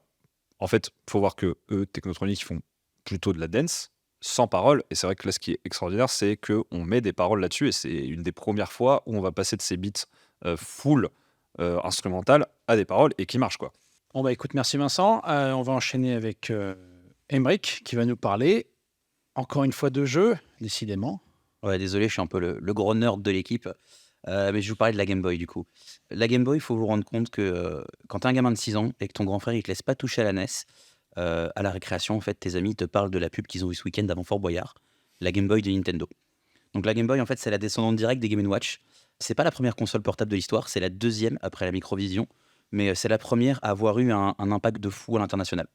Déjà, son papa, c'est Gunpei Yokoi, qui gérait l'équipe R&D1 de Nintendo, et donc à qui on doit les Game & Watch, donc des jeux électroniques qui sont dotés d'un écran monochrome, sans pixels. Les images sont dessinées avec des cristaux liquides, comme sur une montre à affichage numérique, donc avec un gameplay un peu limité. Et aussi une pelletée de jeunesse et Super NES comme Metroid, Duck Hunt, Kid Icarus. Donc ça, c'est l'héritage de la Game Boy. Mais surtout, ce qui fait son intérêt, c'est qu'elle est portable, et ça change tout. Donc je rappelle le contexte, hein, t'as 6 ans. Si tu t'amènes avec ça à l'école, tu es de facto le roi de la cour de récré. Déjà, elle est facile d'utilisation. Il y a une croix directionnelle, des boutons A, B, Start pour faire pause, et Select pour faire... Bon, en fait, tu sais pas à quoi ça sert, mais si c'est là, ça va forcément servir un jeu. Et puis, la Game Boy, c'est aussi les cartouches. En fait, quand t'as 6 ans, tu dis « Ouais, c'est trop classe d'enlever une cartouche pour me remettre une cartouche pour changer de jeu. » C'est un peu con parce qu'au final, ça te clique les contacteurs, mais à l'époque, tu trouves ça classe, quoi. Les jeux, d'ailleurs, même si au lancement, ils sont que 2 en Europe, dont le fameux Tetris, leur nombre va se porter à plus de 1000 titres à la fin de la vie de la console. Donc on aura des licences comme Zelda, Mario, Astérix, mais aussi Kirby, Castlevania et même les Lemmings.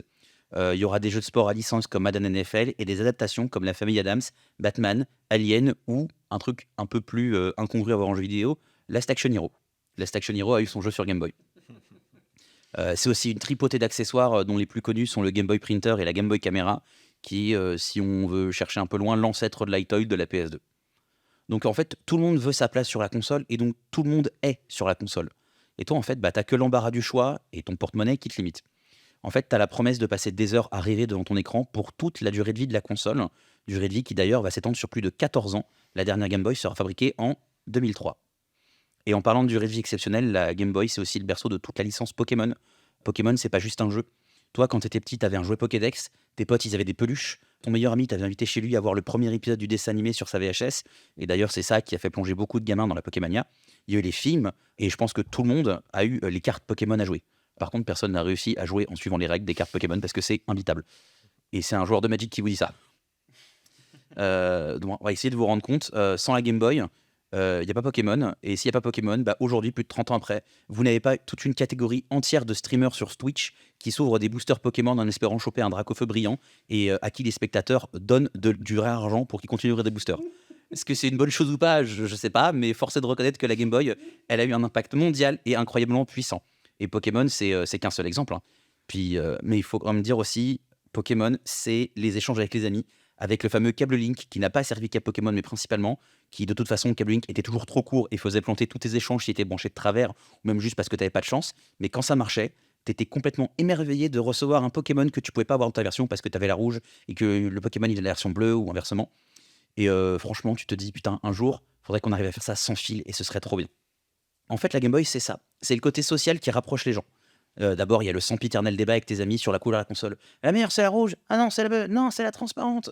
Faut dire aussi que dans une ère qui est pré-internet, je rappelle que le web est tout juste né en même temps que la Game Boy. Tout ce qui est les rumeurs, les astuces, les mots de passe, en fait, ils se partagent via les magazines qu'on lit ensemble à la cour de récré, mais aussi et surtout via le bouche à oreille. Et ça, c'est les réseaux sociaux avant l'heure. On échange les infos, on se chamaille sur des rumeurs complètement tirées par les cheveux. Oui, je pense à toi, le Mew sous le camion de Carmin-sur-Mer. Et on trépigne d'excitation à l'idée de tester tout ça en rentrant chez nous, parce que quand même, on parle d'un Mew, quoi. Bref, la Game Boy, c'est des moments magiques, des liens entre les gens et des histoires qui restent gravées en nous pour toujours, en fait. Du coup, pourquoi est-ce que moi j'aimais la Game Boy? Déjà, c'était ma toute première console. Ma grande sœur, elle, le jeu vidéo, c'était pas son truc. On n'avait pas de NES ou de Super NES à la maison. On avait un ordinateur auquel je jouais déjà, mais c'était pas la même chose. La Game Boy, en fait, c'est un peu l'emblème de toute cette période pour les gens de ma génération. C'est le symbole de mon enfance, de notre enfance à tous les gars qui ont mon âge, en fait. Elle était partout. Et en parlant de partout, moi je me souviens, je l'emmenais jusqu'aux toilettes, au grand espoir de mes parents, et surtout je l'emmenais dans mon lit pour jouer avec elle sous ma couverture avec une petite lumière. C'est des souvenirs qui sont très très forts. La Game Boy, en fait, c'est aussi le début de ma passion pour le jeu vidéo en tant qu'objet d'art. C'est ma découverte de ma licence préférée, Zelda, avec Link's Awakening. J'étais incapable de le dire comme ça à l'époque, en fait, mais c'est avec ce jeu que je me suis rendu compte que le jeu vidéo, c'était pas juste une suite d'écrans de couleurs, en fait, c'était un objet d'art. C'était une histoire, quelque chose de suivi, et qu'il y a quelqu'un qui essaie de me parler à travers le médium, en fait, de me faire passer un message artistique avec une cartouche à la con, en fait. Et Zelda Link's Awakening, c'est aussi la balade du poisson rêve, qui est le thème musical principal du jeu, et je crois bien que c'est ma Madeleine de Proust la plus puissante de toutes. Et puis, pour finir, en fait, la Game Boy, c'est un héritage de malade mental, avec 2 versions évoluées. la Game Boy Pocket et la Game Boy Light, puis 2 successeurs, la Game Boy Color, qui comme son nom l'indique apporte la couleur dans les jeux, et la Game Boy Advance qui rajoute 2 boutons, les L et R, et qui permet des nouvelles façons de jouer, et ce qui est au fond l'ADN de Nintendo, de jouer différemment, d'une nouvelle façon en fait, à chaque itération de console. Et donc comme je le disais, c'est aussi des licences à l'appel. Ce que je veux dire, c'est que c'était obligé que tu trouves un jeu à licence qui te plaise sur la console. Chaque enfant avait au moins une bonne raison d'avoir une Game Boy, et d'ailleurs ça se ressent sur les ventes, puisqu'elle est la 4e console la plus vendue de tous les temps, à 119 millions d'exemplaires, derrière la PS1, la Wii, la DS aussi avec. Du coup, voilà, est-ce que parmi les 119 millions d'exemplaires, est-ce qu'il y en avait une qui était à vous? Moi, j'en ai plusieurs même, mais Moi, il y en a une dans mon bureau, je pense. j'ai eu la V1, la Pocket. Alors, j'ai pas eu la Color, malheureusement. J'ai eu celle d'après. Enfin, après, j'ai La eu Advance. la Advance, la SP. J'avais tout ça. SP aussi, ouais. J'ai juste pas eu la Game Boy Color, je sais pas pourquoi, parce que je crois qu'à l'époque, il y avait que, il me semble qu'il y avait que Pokémon jaune, un truc comme ça qui était dessus et que c'est pas mon truc. Il y avait Mais Link's Awakening DX quand même. oui, mais si tu veux, j'ai déjà fait Link to the Past qui pour moi était déjà très bien. Euh, donc oui, après, je pense que c'est une console que presque tout le monde a eu. Après, je pense que c'est aussi parce qu'elle était abordable, quoi. Elle était clairement abordable. Ce qui est fascinant, c'est que je ne veux pas faire pleurer dans les chaumières, attention, mais je n'ai eu qu'une seule console étant gamin, c'était la PlayStation, pardon, pas la PlayStation, la Game Boy justement, et c'était tout à fait contingenté mon droit de jouer à cette console, mais néanmoins, j'ai poncé ce que j'avais, et ce que j'avais, c'était essentiellement Tetris et des jeux infogrammes comme les Schtroumpfs ou Astérix. Astérix, c'était cool. Astérix, c'était Mm. très bien. Et alors, pour les nostalgiques d'entre vous qui joueraient aux Schtroumpfs, tapez ZRMS et vous seriez à l'avant-dernier niveau, le niveau de la luge. Non, c'est du délire, la Game Boy. C'est du délire parce que c'est la seule console portable qui a réussi à tenir aussi longtemps. C'est une marque. En fait, véritablement, la Game Boy est morte avec la DS, puisqu'ils sont passés à complètement autre chose. Mais en fait, toutes les déclinaisons sont des Game Boy. C'est une marque, c'est ça. Moi, j'ai d'ailleurs une Game Boy Advance aussi. Enfin, la seule que j'aimerais vraiment avoir et que j'ai pas, c'est la SP. Mais bon, aujourd'hui, avec les téléphones et les Switch et les ce que tu veux, ça n'a plus vraiment d'intérêt. Néanmoins, ça peut. Bah, elle avait un écran rétroéclairé, Voilà. parce qu'il a que la DS qui fait ça. Dans les accessoires dont tu parlais, il y avait aussi une loupe rétroéclairée que tu pouvais mettre par-dessus ta Game Boy. Que je mettais dans mon lit pour jouer. Ah, donc c'était ça que tu utilisais. c'était Ah, celle-ci. génial, génial. Avec Et 2 piles AA. le câble Link dont tu parlais te permettait aussi de jouer à 2 à Tetris. J'ai jamais essayé, mais je pense que ça devait être intéressant.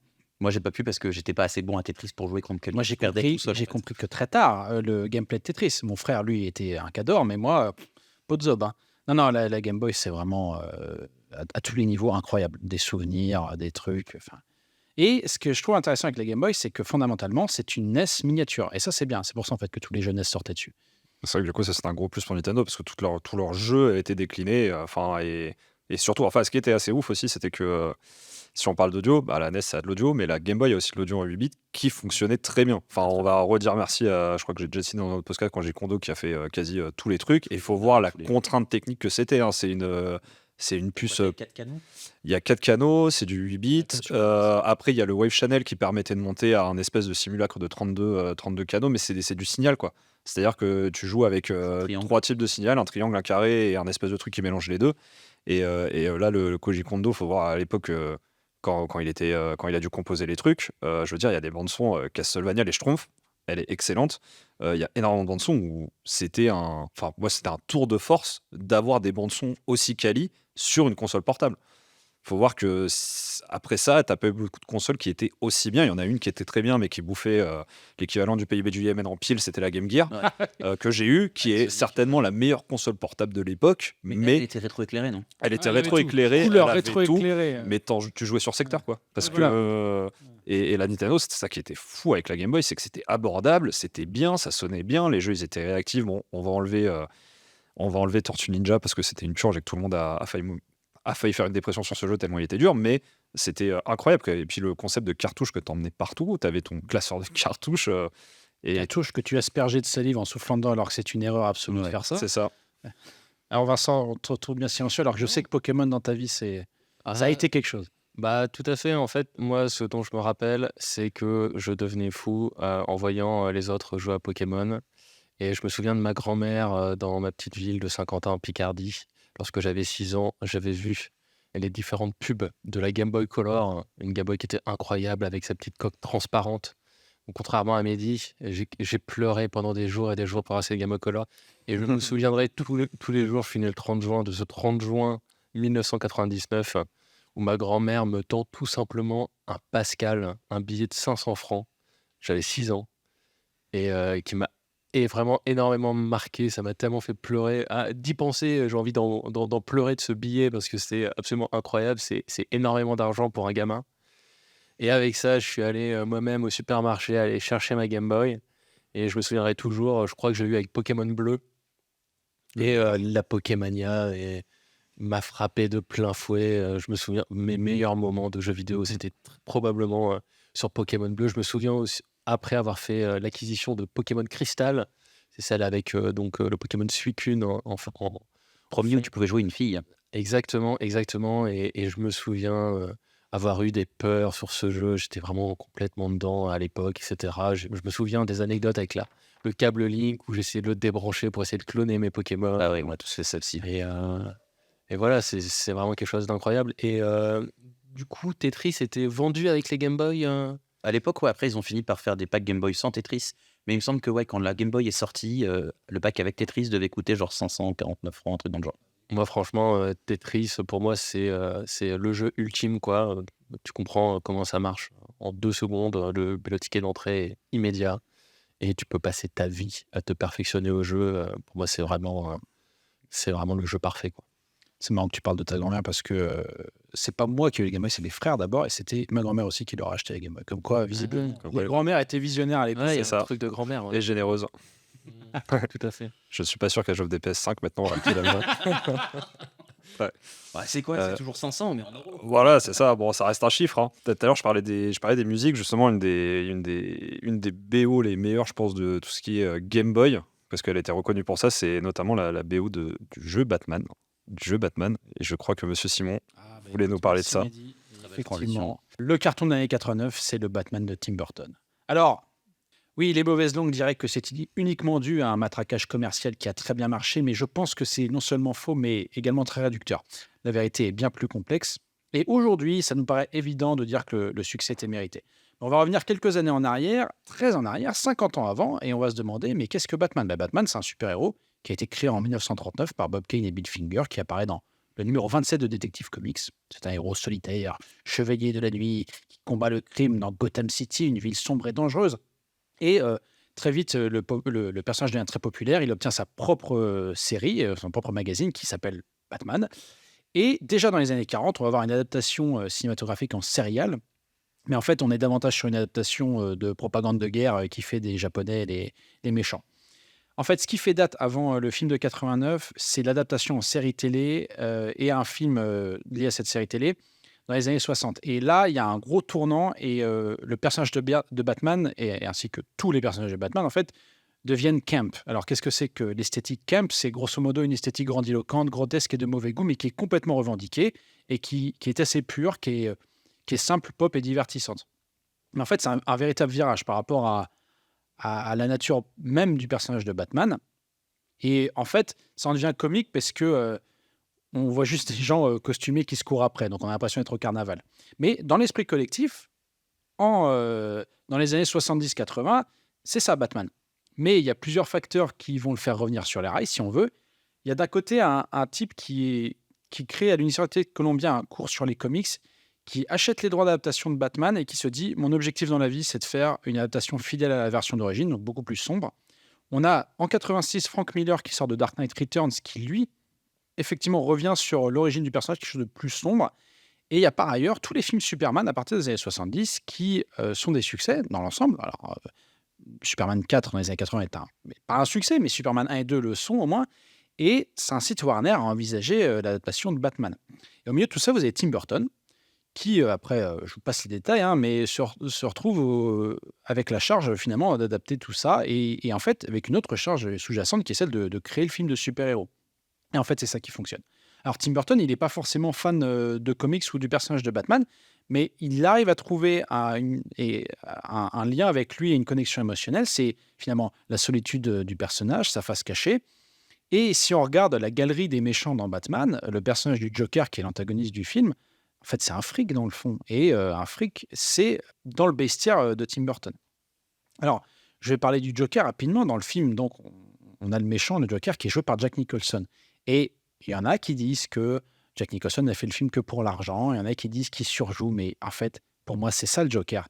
C'est un type qui s'en balèque, mais qui en même temps est très, très impliqué dans ce qu'il fait, qui est complètement barge, mais qui en fait, c'est complètement maîtrisé. Et Nicholson est intervenu sur le projet parce qu'ils avaient besoin d'un nom un peu crédible, comme ce qu'ils avaient fait avec Marlon Brando pour Superman. Et bon, oui, faut être honnête, il a eu besoin d'un gros chèque pour incarner le rôle, mais d'un autre côté, je trouve qu'il fait ce qu'il faut. Il est pour moi à mi-chemin entre le sadisme et la bouffonnerie. Il est dans la continuité grotesque des années 60, mais c'est cohérent avec la nature même du personnage, et c'est bien plus sombre parce qu'il est bien plus méchant. Pour moi, c'est mon incarnation préférée au cinéma. Elle est bien meilleure que celle de Heath Ledger dans The Dark Knight. Je trouve par contre que dans toutes les adaptations du Joker, la meilleure, ça reste peut-être celle de la série animée 3 ans plus tard. Bon. Un des points marquants du film aussi, je trouve, c'est la représentation de Gotham qui fait partie des meilleurs. Ça permet d'avoir un Gotham qui est torturé, qui a évolué au fur et à mesure du temps. Donc on a une ville finalement moderne, verticale, où les couches se sont empilées. Et ça paraît très crédible par rapport au personnage de Batman qui, lui, va se balader, tout ça vu de haut. Mais évidemment, un des points marquants aussi du film, c'est sa musique, dont le thème principal, qui est honnêtement dans le top 1, je pense, des thèmes marquants du cinéma, en tout cas des films de super-héros. Alors, comme tout était à faire, tout a été envisagé. Les quelques-uns d'entre nous peuvent bander sec en imaginant qu'il y avait une BO où il y aurait, dans le rôle de Batman, Michael Jackson, dans le rôle du Joker, Prince, et George Michael ferait le lion. Bon, il y a une partie des choses là-dedans qui sont vraies, d'autres qui sont des fantasmes de studio. Toujours est-il que pour Tim Burton, c'était bien Danny Elfman, le premier choix. Mais le studio, enfin les producteurs étaient moyennement chauds parce que Danny Elfman, il avait finalement fait que la musique de manière, comment dire, au cinéma de manière marquante. C'était vraiment Beetlejuice. Avant, il était dans un groupe de pop rock ska et pour eux, il n'était pas assez techniquement. Et c'est pour ça que Danny Elfman se fera aider d'ailleurs. Mais il est finalement convenu que c'est Danny Elfman qui fait la musique orchestrale et Prince fait des chansons. C'est-à-dire qu'à la base, on devait uniquement utiliser des morceaux qu'il avait déjà fait, mais Prince est tellement emballé à la visite du plateau et finalement, Prince est assez fan du personnage de Batman parce que c'est le thème de Batman des années 60 est le premier thème qu'il ait jamais après joué au piano. Alors, rapidement, l'album de Prince, c'est un album de Prince des années 80, c'est-à-dire suffisamment solide pour être très bon, mais d'un autre côté, c'est pas Pop Rain non plus, quoi. Alors, le film est un carton planétaire. C'est un tel succès que les médias vont parler de Batmania, parce que c'est drôle de faire des jeux de mots foireux.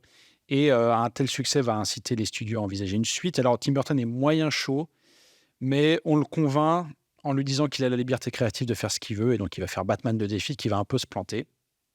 Mais le film a quand même suffisamment de succès pour relancer non seulement le personnage de Batman au cinéma, mais surtout le film de super-héros de manière générale. C'est-à-dire que le canevas du film de super-héros a été créé à ce moment-là, que ce soit par la vision de Tim Burton ou par la musique de Danny Elfman. Donc, Tim Burton, c'était un jeune prodige au moment où il était embauché, et ça va en fait lancer sa carrière véritablement, ce qui va lui permettre de faire Édouard aux mains d'argent ou de produire L'étranger de Monsieur Jack, etc., avoir la carrière qu'on les connaît. Et Danny Elfman, lui, ça permettra de le propulser parce qu'il sera le compositeur des années 90 et tout le monde essaiera d'imiter son style. Donc, en gros, on peut retrouver des choses à dire sur le film. Hein. On peut trouver qu'il est trop bavard, qu'il n'est pas assez rythmé et qu'il y a quelques clichés de l'époque, mais moi, je pense qu'il est pertinent, charmant et divertissant. Et donc, on peut dire que c'est grâce à ce film que les films de super-héros, existent aujourd'hui et que Batman est enfin redevenu ce qu'il devait être, à savoir un héros sombre et torturé tel qu'il était à l'origine. Non, après, moi, c'est sur la notion du Joker. C'est vrai que c'est un super Joker qui est, je pense, fidèle en vrai aux comics en fait. Mais après, je trouve que les autres Jokers, si j'exclus celui de Jared Leto que je trouve effectivement ni fait ni à faire, je trouve que effectivement celui de Nicholson est génial dans le sens où c'est le plus près et c'est le plus fou et le plus près du comics. Et donc ça, c'est vrai que pour moi, dans ce sens-là, c'est le meilleur Joker. Après, j'aime quand même les Jokers de Heath Ledger et Joaquin Phoenix parce que c'est des Jokers différents qui t'apportent une vision différente. C'est peut-être pas fidèle aux comics, mais le Joker on va dire de Heath Ledger qui est beaucoup plus sombre et qui va être, ça va pas être le personnage en couleur du Joker, donc il est pas fidèle, mais il apporte une version un peu plus tourmenté et visuellement tourmenté que celui de Nicholson. Et celui de Joaquin Phoenix, je trouve qu'il l'humanise énormément. Et du coup, c'est vrai que le Joker, si on se base sur les gens qui regardent à Batman ou qui jouent à Batman ou peu importe, bah, le Joker, c'est le méchant, quoi. C'est un méchant et c'est tout. Et c'est vrai que la version de Heath Ledger, elle apporte un petit côté, c'est un méchant qui est perturbé. La version de Joaquin Phoenix, c'est un méchant qui est perturbé, on sait pourquoi. Et donc, par contre, c'est vrai que je trouve que celui de Nicholson, c'est le plus haut en couleur et c'est celui qui, moi, me fait le plus rêver parce que dans le comic, c'est ça, c'est un personnage haut en couleur qui a ni queue ni tête et qui a quasiment aucune structure dans ses attaques, enfin dans ses réflexions. Il a aucune structure, c'est de la folie pure et c'est de la pulsion. C'est vrai que ceux de Heath Ledger et Joaquin Phoenix sont plus dans j'intellectualise, je monte un plan et c'est vrai que pour ça, Jack Nicholson, je trouve qu'il a fait un travail énorme d'arriver à faire quelque chose de fidèle, quoi. Alors on peut dire que c'est que juste de la voix, mais celui de Mark Hamill aussi est dans la même veine que celui de Nicholson. Alors certes, il Oui, l'incarne oui, pas à absolument. l'écran, c'est les dessinateurs qui disent voilà les postures ce sera ça, ainsi de suite. Mm. Mais si Jack Nicholson a pu faire un Joker comme ça, et si Heath Ledger et Joaquin Et Phoenix, Joaquin merci, Phoenix. ont pu aussi faire des Jokers à leur sauce, c'est parce qu'il y avait tout le film autour qui leur permettait Oui, d'avoir c'est cette exactement orientation-là ça. en fait. Oui. C'est Parce que exactement c'était le ça. but du film, donc c'est pas que leur interprétation Oui, à oui. eux en fait. En Et fait, là, c'est les Nicholson, directions qu'on il leur s'est donne. Ouais. ouais, Mhm. Nicholson, il s'est mis dans un truc, il a pu faire un peu ce qu'il voulait, Mhm. et Mark Hamill, au final, c'est pareil, juste Mhm. il bouge pas. C'est ça.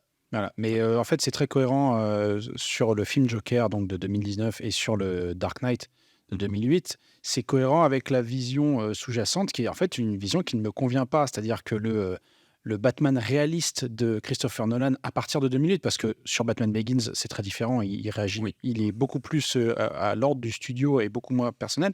Et la remise en question perpétuelle de 2019 qui consiste à tout humaniser, à tout expliquer, alors que finalement, on pourrait accepter tel que le personnage du Joker soit juste suffisamment brillant pour être sadique et en même temps barjot. On refuse, on veut apporter une lecture différente. Pourquoi pas? Effectivement, le jeu des acteurs est bon et cohérent par rapport à ce qui est demandé, mais ce qui est demandé ne me convient pas à la base. En fait, c'est surtout ça, dans le fond. Moi, ça me fait un peu chier cette histoire d'humanisation des méchants. Euh, En fait, ça m'a fait cet effet-là avec Maléfique. Je sais pas si vous l'avez vu, si vous l'avez pas vu, ne Ouais, perdez oui. pas le temps à le regarder. Mais en gros, on t'explique que en fait, Maléfique, elle est méchante parce que quand elle est petite, elle s'est faite larguer. Et sauf qu'en fait, le personnage est hyper mal caractérisé parce que dès le début, en fait, elle a des cornes et des ailes noires. Ça n'a aucun sens. C'est une petite fille qui sourit dans la forêt, qui parle au papillon, mais elle a la représentation physique d'une méchante, en fait. Et en fait, ça sert à rien de donner un background aux méchants, à dire aux enfants ah bah tu vois s'il est méchant c'est parce que ça, parce qu'en fait quand t'es gamin t'as besoin de personnages fonctions en fait, et juste Oui. reprendre tes fonctions Pas et leur forcément dire quand t'es enfant, hein, quel que soit l'âge que t'as. Mais Mais je voilà. pense que t'as raison. Hein. et en fait humaniser tes personnages fonctions. Alors oui, ça t'aide à comprendre que chaque personne que tu rencontres dans la vie, Mm. même si elle est méchante, eh ben il y a des raisons derrière. Mais en fait le cinéma c'est pas ça. Le cinéma c'est pas En fait, il faut ce qu'on que tu justifie décris, 50 000 ce que trucs. tu décris, c'est que tu reproches, il y a une caractérisation très forte et une polarisation et un manichéisme qui peut fonctionner et que tu aimerais retrouver, alors qu'aujourd'hui, on est dans une intellectualisation et un aplanissement en fait, de la fonction de gentil et de méchant, on veut tout remettre en cause. Ouais, et j'en ai Ce qui- rien à foutre de savoir pourquoi ce qui Cruella veut était, buter dans les le chiens en fond, fait. ce qui est cyclique dans le cinéma, hein, les années 50 et 40 proposaient des archétypes, que ce soit au cinéma ou même avant dans la BD. Hein, Tintin, c'est un pur gentil qui se bat contre des purs méchants. Au bout d'un moment, on a voulu faire voler tout ça en éclats, et la figure, par exemple, d'Anti-Héros qui est apparue au bout d'un moment était quelque chose qui faisait beaucoup un grand bol d'air frais, mais aujourd'hui, je trouve qu'on est dans une mouvance un peu à trouver des circonstances atténuantes pour tout et tout le monde, ce qui est un peu dommage en fait. Ouais, je sais pas, moi je trouve que. Alors, humaniser, oui, à juste titre, la Maléfique, je vois pas l'intérêt de l'humaniser ou quoi que ce soit, ou de donner du background. Maintenant, je trouve un personnage comme le Joker, de donner d'autres facettes du personnage, c'est intéressant. Ça, je trouve que c'est intéressant. Après, effectivement, humaniser des méchants pour les humaniser, ça sert.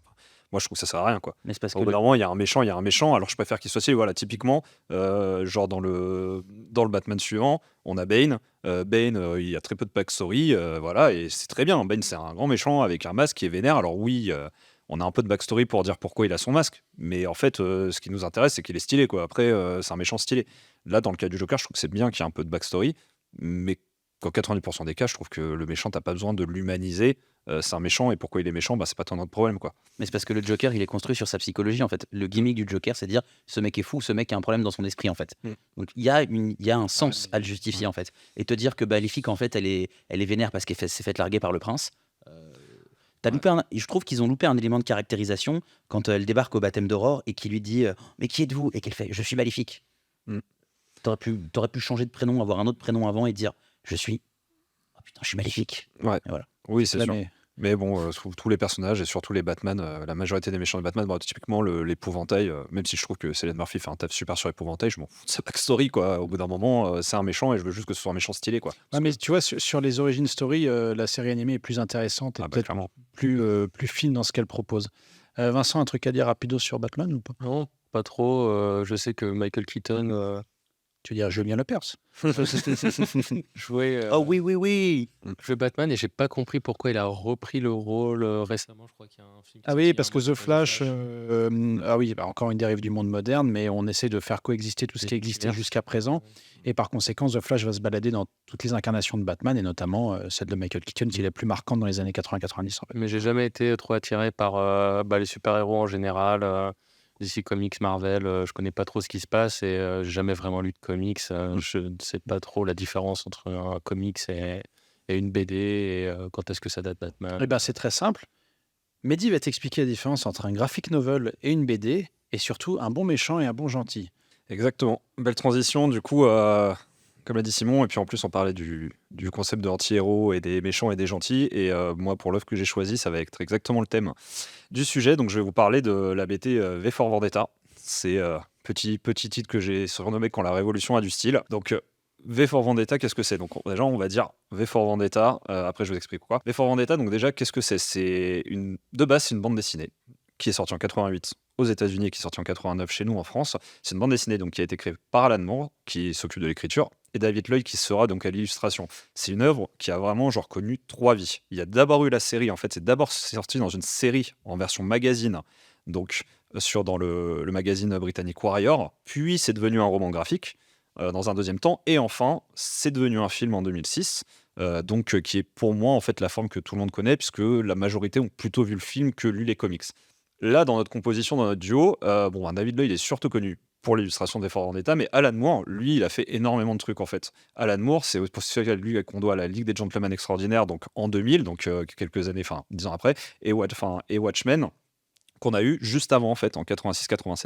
Donc Watchmen, donc ce qui est marrant avec Alan Moore, c'est que quasi toutes ces œuvres en fait elles ont été adaptées en film, en fait c'est ça le truc. Donc V for Vendetta a été adapté, la Ligue des Gentlemen Extraordinaires on a eu une version de Stephen Norrington, et ensuite Watchmen on a eu une version de Zack Snyder qui sont des films, alors on aime ou on n'aime pas, moi j'aime bien parce que j'aime bien l'univers d'Alan Moore, parce que c'est du comics déjà de base qui est sombre. On n'est pas sur un truc, on n'est pas sur du super-héros, on va plutôt dans des trucs sombres. Donc de quoi ça parle V for Vendetta? Donc on va reposer le cadre. Imaginez-vous en Angleterre, vous êtes à la fin des années 90, vous êtes dans une dystopie futuriste, c'est-à-dire qu'il y a une guerre nucléaire qui a dévasté le monde, ça a dévasté tous les continents, il ne reste finalement que l'Angleterre qui se bat encore, et un petit bout de l'Europe qui est encore là quelque part. Et en fait, suite à une guerre nucléaire, tout a été détruit, il y a eu des dérèglements climatiques, la planète n'a quasiment pas survécu, et dans cette dystopie, on arrive dans un monde où les gouvernements sont passés de gouvernements démocratiques à des régimes en fait oppressifs, donc des régimes totalitaires oppressifs, des régimes fascistes, et dans notre cas c'est incarné par le parti qui va s'appeler le Northfire, et donc son leader Adam Suzanne, qui va être donc le grand méchant de notre histoire. Pour la population à ce moment-là, le quotidien c'est quoi? C'est alterné entre la peur, c'est la censure, c'est vraiment l'oppression, le gouvernement a la main sur tout, c'est eux qui font la loi et c'est eux qui décident justement du bien et du mal. Et c'est dans ce cadre en fait qu'on va avoir notre personnage principal qu'on appelle simplement V en fait, dont on ne connaît pas vraiment l'identité. Et en fait le V c'est pour le chiffre romain 5 en fait. C'est de là que ça va, et c'est là que c'est assez marrant déjà dès le début, parce qu'on dit V for Vendetta, mais en fait son nom c'est en soi c'est 5, mais on va l'appeler V tout le temps. Et l'identité de V, en fait, on ne connaît pas la majorité de ce qu'on sait de lui, on en sait très peu, et on ne sait pas grand-chose finalement. Et en fait, les choses qu'on sait, c'est qu'il a été détenu dans un camp, en fait, donc l'équivalent d'un camp de concentration, hein, pour opposants politiques, qui s'appelle l'Arkril, et qui est justement un camp qui est tenu par Northfire. Et dans ce camp, il faisait partie d'un groupe de prisonniers qui a été soumis à des expériences en fait médicales assez terrifiantes. Et là on fait clairement, on arrive tout de suite dans un contexte où on dit tiens, des expériences, des camps de concentration, donc oui, on va avoir un Northfire qui est très similaire à un parti nazi dans son approche. Et en fait, les prisonniers qui vont être injectés, en fait, sur lesquels on va faire des expériences, vont finir par tous mourir, sauf un, qui est l'homme de la chambre 5. Et donc, d'où le V et le 5 pour V for Vendetta. Donc V, en fait, qui c'est? C'est un combattant, en fait, c'est un fervent combattant. Il est plutôt dans des dessins nobles. Lui, il va prôner la liberté, il veut la justice, mais en même temps, c'est quelqu'un qui est assez sombre, puisque sa motivation première de faire tomber le gouvernement, c'est aussi la vengeance personnelle, quoi. Donc tantôt c'est un justicier, et tantôt c'est un anarchiste. Tantôt c'est vraiment l'expert en idéologie, c'est quelqu'un de cultivé, et en même temps ça va être un expert en art du combat, ça va être un expert en stratégie et à la persuasion. Donc notre histoire commence lorsque notre héros va sauver une jeune femme sans abri, en fait, qui subit une agression des agents du gouvernement, donc de Northfire. Et en fait, la jeune femme, en voyant ce personnage, va dire j'ai mon justicier. Je pensais pas qu'il y en ait un qui existait dans ce monde. Et en fait, cette jeune femme va devenir la protégée de V en fait, et elle va l'accompagner partout, elle va l'accompagner dans sa croisade contre le gouvernement, qui l'a, elle, du coup maltraitée, entraînée, emprisonnée, torturée. Donc la stratégie, elle est très très simple de V. Le but, c'est de prendre le problème à la racine, et c'est de viser en fait les hauts responsables de Northfire et de mettre à mal les médias, puisque dans ce monde, les médias, c'est de la propagande. Et donc lui, c'est son cible. Lui, ce qu'il veut, c'est révéler la vérité au peuple et inciter une révolte massive. Donc, comme tout anarchiste qui se respecte. Donc, pourquoi c'est aussi marquant V for Vendetta à l'époque et comme œuvre, c'est qu'en fait, c'est une œuvre qui va aborder des thèmes qui sont plutôt sombres et plutôt complexes et plutôt matures. On va présenter le thème de la nature humaine, la question de la liberté individuelle, les valeurs de la résistance, la notion de bien et de mal, parce que notre anti-héros, c'est à la fois le bien d'un point de vue et le mal d'un autre. C'est le bien pour les opprimés et le méchant pour le gouvernement. Donc en fait, on va tout de suite se poser la question de c'est quoi le bien et le mal en fait. Est-ce que c'est pas juste une histoire de point de vue? Et la dualité du personnage, elle se situe là en fait. C'est ça qui est vraiment marquant, c'est que c'est à la fois un justicier et c'est à la fois un terroriste, quoi, littéralement pour le gouvernement. Donc une fois qu'on a ça, ce qui est important aussi dans V for Vendetta, c'est l'impact que ça a eu, c'est-à-dire l'impact que ça a eu sur les œuvres futures en fait. C'est ça le truc, c'est que c'est quelque chose qui est finalement court, qui n'a pas eu tant de support que ça, qui n'a pas été long, ça s'est pas distribué sur 30 ans cette œuvre, ça a été assez court, mais par contre, il y a des choses, il y a des traits emblématiques de V for Vendetta qui sont vraiment restés. Le plus important, celui qu'on a tous vu, c'est le masque de Guy Fawkes. Donc Guy Fawkes, parce que c'est ce fameux masque que tout le monde connaît. Guy Fawkes, c'est qui? C'est justement, Guy Fawkes était un membre en fait d'un groupe catholique provincial qui est à l'origine de ce qu'on appelle la conspiration des poudres en Grande-Bretagne. Et en fait, c'est une journée où Guy Fawkes et Robert Catesby, qui sont les instigateurs, et 11 de leurs collègues, ont prévu de faire sauter le Parlement à cette époque-là. Donc, il faut voir le mouvement et le geste que ça prouve. Et finalement, le complot échoua et ils furent tous exécutés, malheureusement. Et donc, ce masque de Guy Fawkes, en fait, il est hyper présent partout. Typiquement, la fois où il a eu la plus grosse resurgence, c'est quand les Anonymous, ce groupe de hackers, c'est littéralement leur masque, hein, c'est le masque de V for Vendetta pour cette symbolique. On a eu, moi je pense personnellement que dans sa forme, le masque de Dali de Casa del Papel est clairement une inspiration sur les matières et la façon dont il est porté, même s'il y a eu plein de masques hein, dans la pop culture, mais celui-là en particulier a clairement une connotation sur le V for Vendetta. Et après, moi personnellement, un autre endroit où on le retrouve, et je vous inviterai à l'écouter, il y a un DJ norvégien qui s'appelle Savant que j'adore, et qui lui, justement, utilise ce masque également sur scène. Et il faudra aller écouter l'album Alchemist, petite parenthèse, mais il va l'avoir. Donc, en conclusion, le V for Vendetta, c'est vraiment quelque chose qui a connu un vrai succès retentissant. Ça a été adapté en film. Le film, donc Jess McTee à la réalisation, donc on donne justement le scénario aux frères Wachowski à l'époque, maintenant sœurs Wachowski. Moi, sur ce point, juste en désaccord, pour moi, elles n'ont pas apporté grand-chose au scénario. Elles ont travaillé sur le scénario du film, il y avait déjà tout, et quasiment toutes les scènes marquantes du film étaient déjà dans le comics. Donc, mais c'est justement, l'avantage de ça, c'est que cette œuvre cinématographique-là, c'est elle qui a vraiment démocratisé, et heureusement qu'elle est là, parce qu'il y a une bonne partie des gens qui ont découvert V for Vendetta et ce personnage levé grâce à ce film. Donc, V for Vendetta, c'est quelque chose c'est une marque vraiment indélébile. C'est quelque chose qui revient régulièrement, c'est une œuvre qui revient régulièrement, et c'est surtout un anti-héros qui est très marquant, parce que c'est un anti-héros politique, quoi. On est quand même sur un comics qui est politisé. On n'est pas sur on parlait de Batman ou d'autres comics, ou Superman ou Green Lantern, où on a beaucoup de super-héros. Là, on est vraiment sur c'est un humain. C'est un humain très fort, certes, qui a subi des expériences et qui est sur des thèmes politiques, quoi. Et donc, c'est pour ça que je trouve que c'est vraiment en 89, quand ça sort, moi, je trouve que c'est vraiment un incontournable du comics. C'est-à-dire, si je devais dire à quelqu'un de lire qu'une chose, ne lis que ça. Donc, je sais pas si vous avez lu V for Vendetta ou vu le film à minima. Moi, j'ai la BD. Je n'ai pas vu le film, par contre. Moi, je ne me suis intéressé qu'aux comics, donc rapidement, que c'est un graphic novel, donc ça correspond bien plus, dans le fond, à ce que nous, un tome de BD classique pour nous, parce que les comics américains sont diffusés à la semaine, sont publiés, pardon, à la semaine. Et un graphic novel, c'est véritablement une collection qui va être également publiée épisodiquement, mais qui a un début et une fin, contrairement à une série au long cours. Ça, c'est pour la parenthèse. Moi, je reproche plusieurs choses à Alan Moore de manière générale, c'est qu'il ne s'associe pas toujours avec les bons dessinateurs. Alors, V pour Vendetta est plutôt bien dessiné, mais je trouve qu'il y a un peu trop de grains, il y a un peu trop de bavure dans le côté foncé, mais je pense qu'il y a une volonté de faire du clair-obscur qui est un peu assumée. Donc, c'est pas vilain. Mais quand tu décris ce personnage-là, finalement, d'anarchiste, etc., c'est très cohérent avec les thématiques habituelles d'Alan Moore, si on prend notamment Watchmen, où je trouve que c'est mieux développé avec les personnages, la dualité entre Rorschach et Ozymandias, qui également est un genre de terroriste, en fait, pour le bien commun, et le professeur Manhattan, qui est l'archétype, en fait, plutôt qui va permettre de mettre à bien le plan d'Ozymandias. Et finalement, il régurgite toujours les mêmes thématiques. Et moi, ça m'étonne qu'il y ait un tel retour de V pour Vendetta en particulier, surtout quand on voit que thématiquement, c'est assez proche de ce qu'il avait fait, notamment dans Watchmen. Après, donc, c'est un mec qui cultive ses obsessions à la demande, donc c'est normal. Je pense que c'est l'iconographie qui a beaucoup joué et l'adaptation des Wachowski, comme tu dis, qui a permis beaucoup de populariser le masque, parce que effectivement l'adaptation de Zack Snyder, moi j'adore pour Watchmen, mais elle a moins fonctionné dans le fond. Et surtout, visuellement, elle a moins marqué, elle n'a pas une iconographie aussi forte. Voilà. Mais ça reste hyper intéressant, c'est bien écrit dans ce qu'il fait dans l'ensemble. Et effectivement, il est très populaire en adaptation parce que, et on verra dans l'épisode sur 90, c'est un type comme Kadik qui propose des univers qui parlent aux scénaristes et qui permettent aux studios de tenter quelque chose d'un peu vilain, entre guillemets, dans la mesure où ça a déjà été publié, donc on est plus ou moins en terrain conquis, donc on sait qu'on peut tenter quelque chose de grave, mais qui est plus ou moins passé déjà au moins du public. Bref.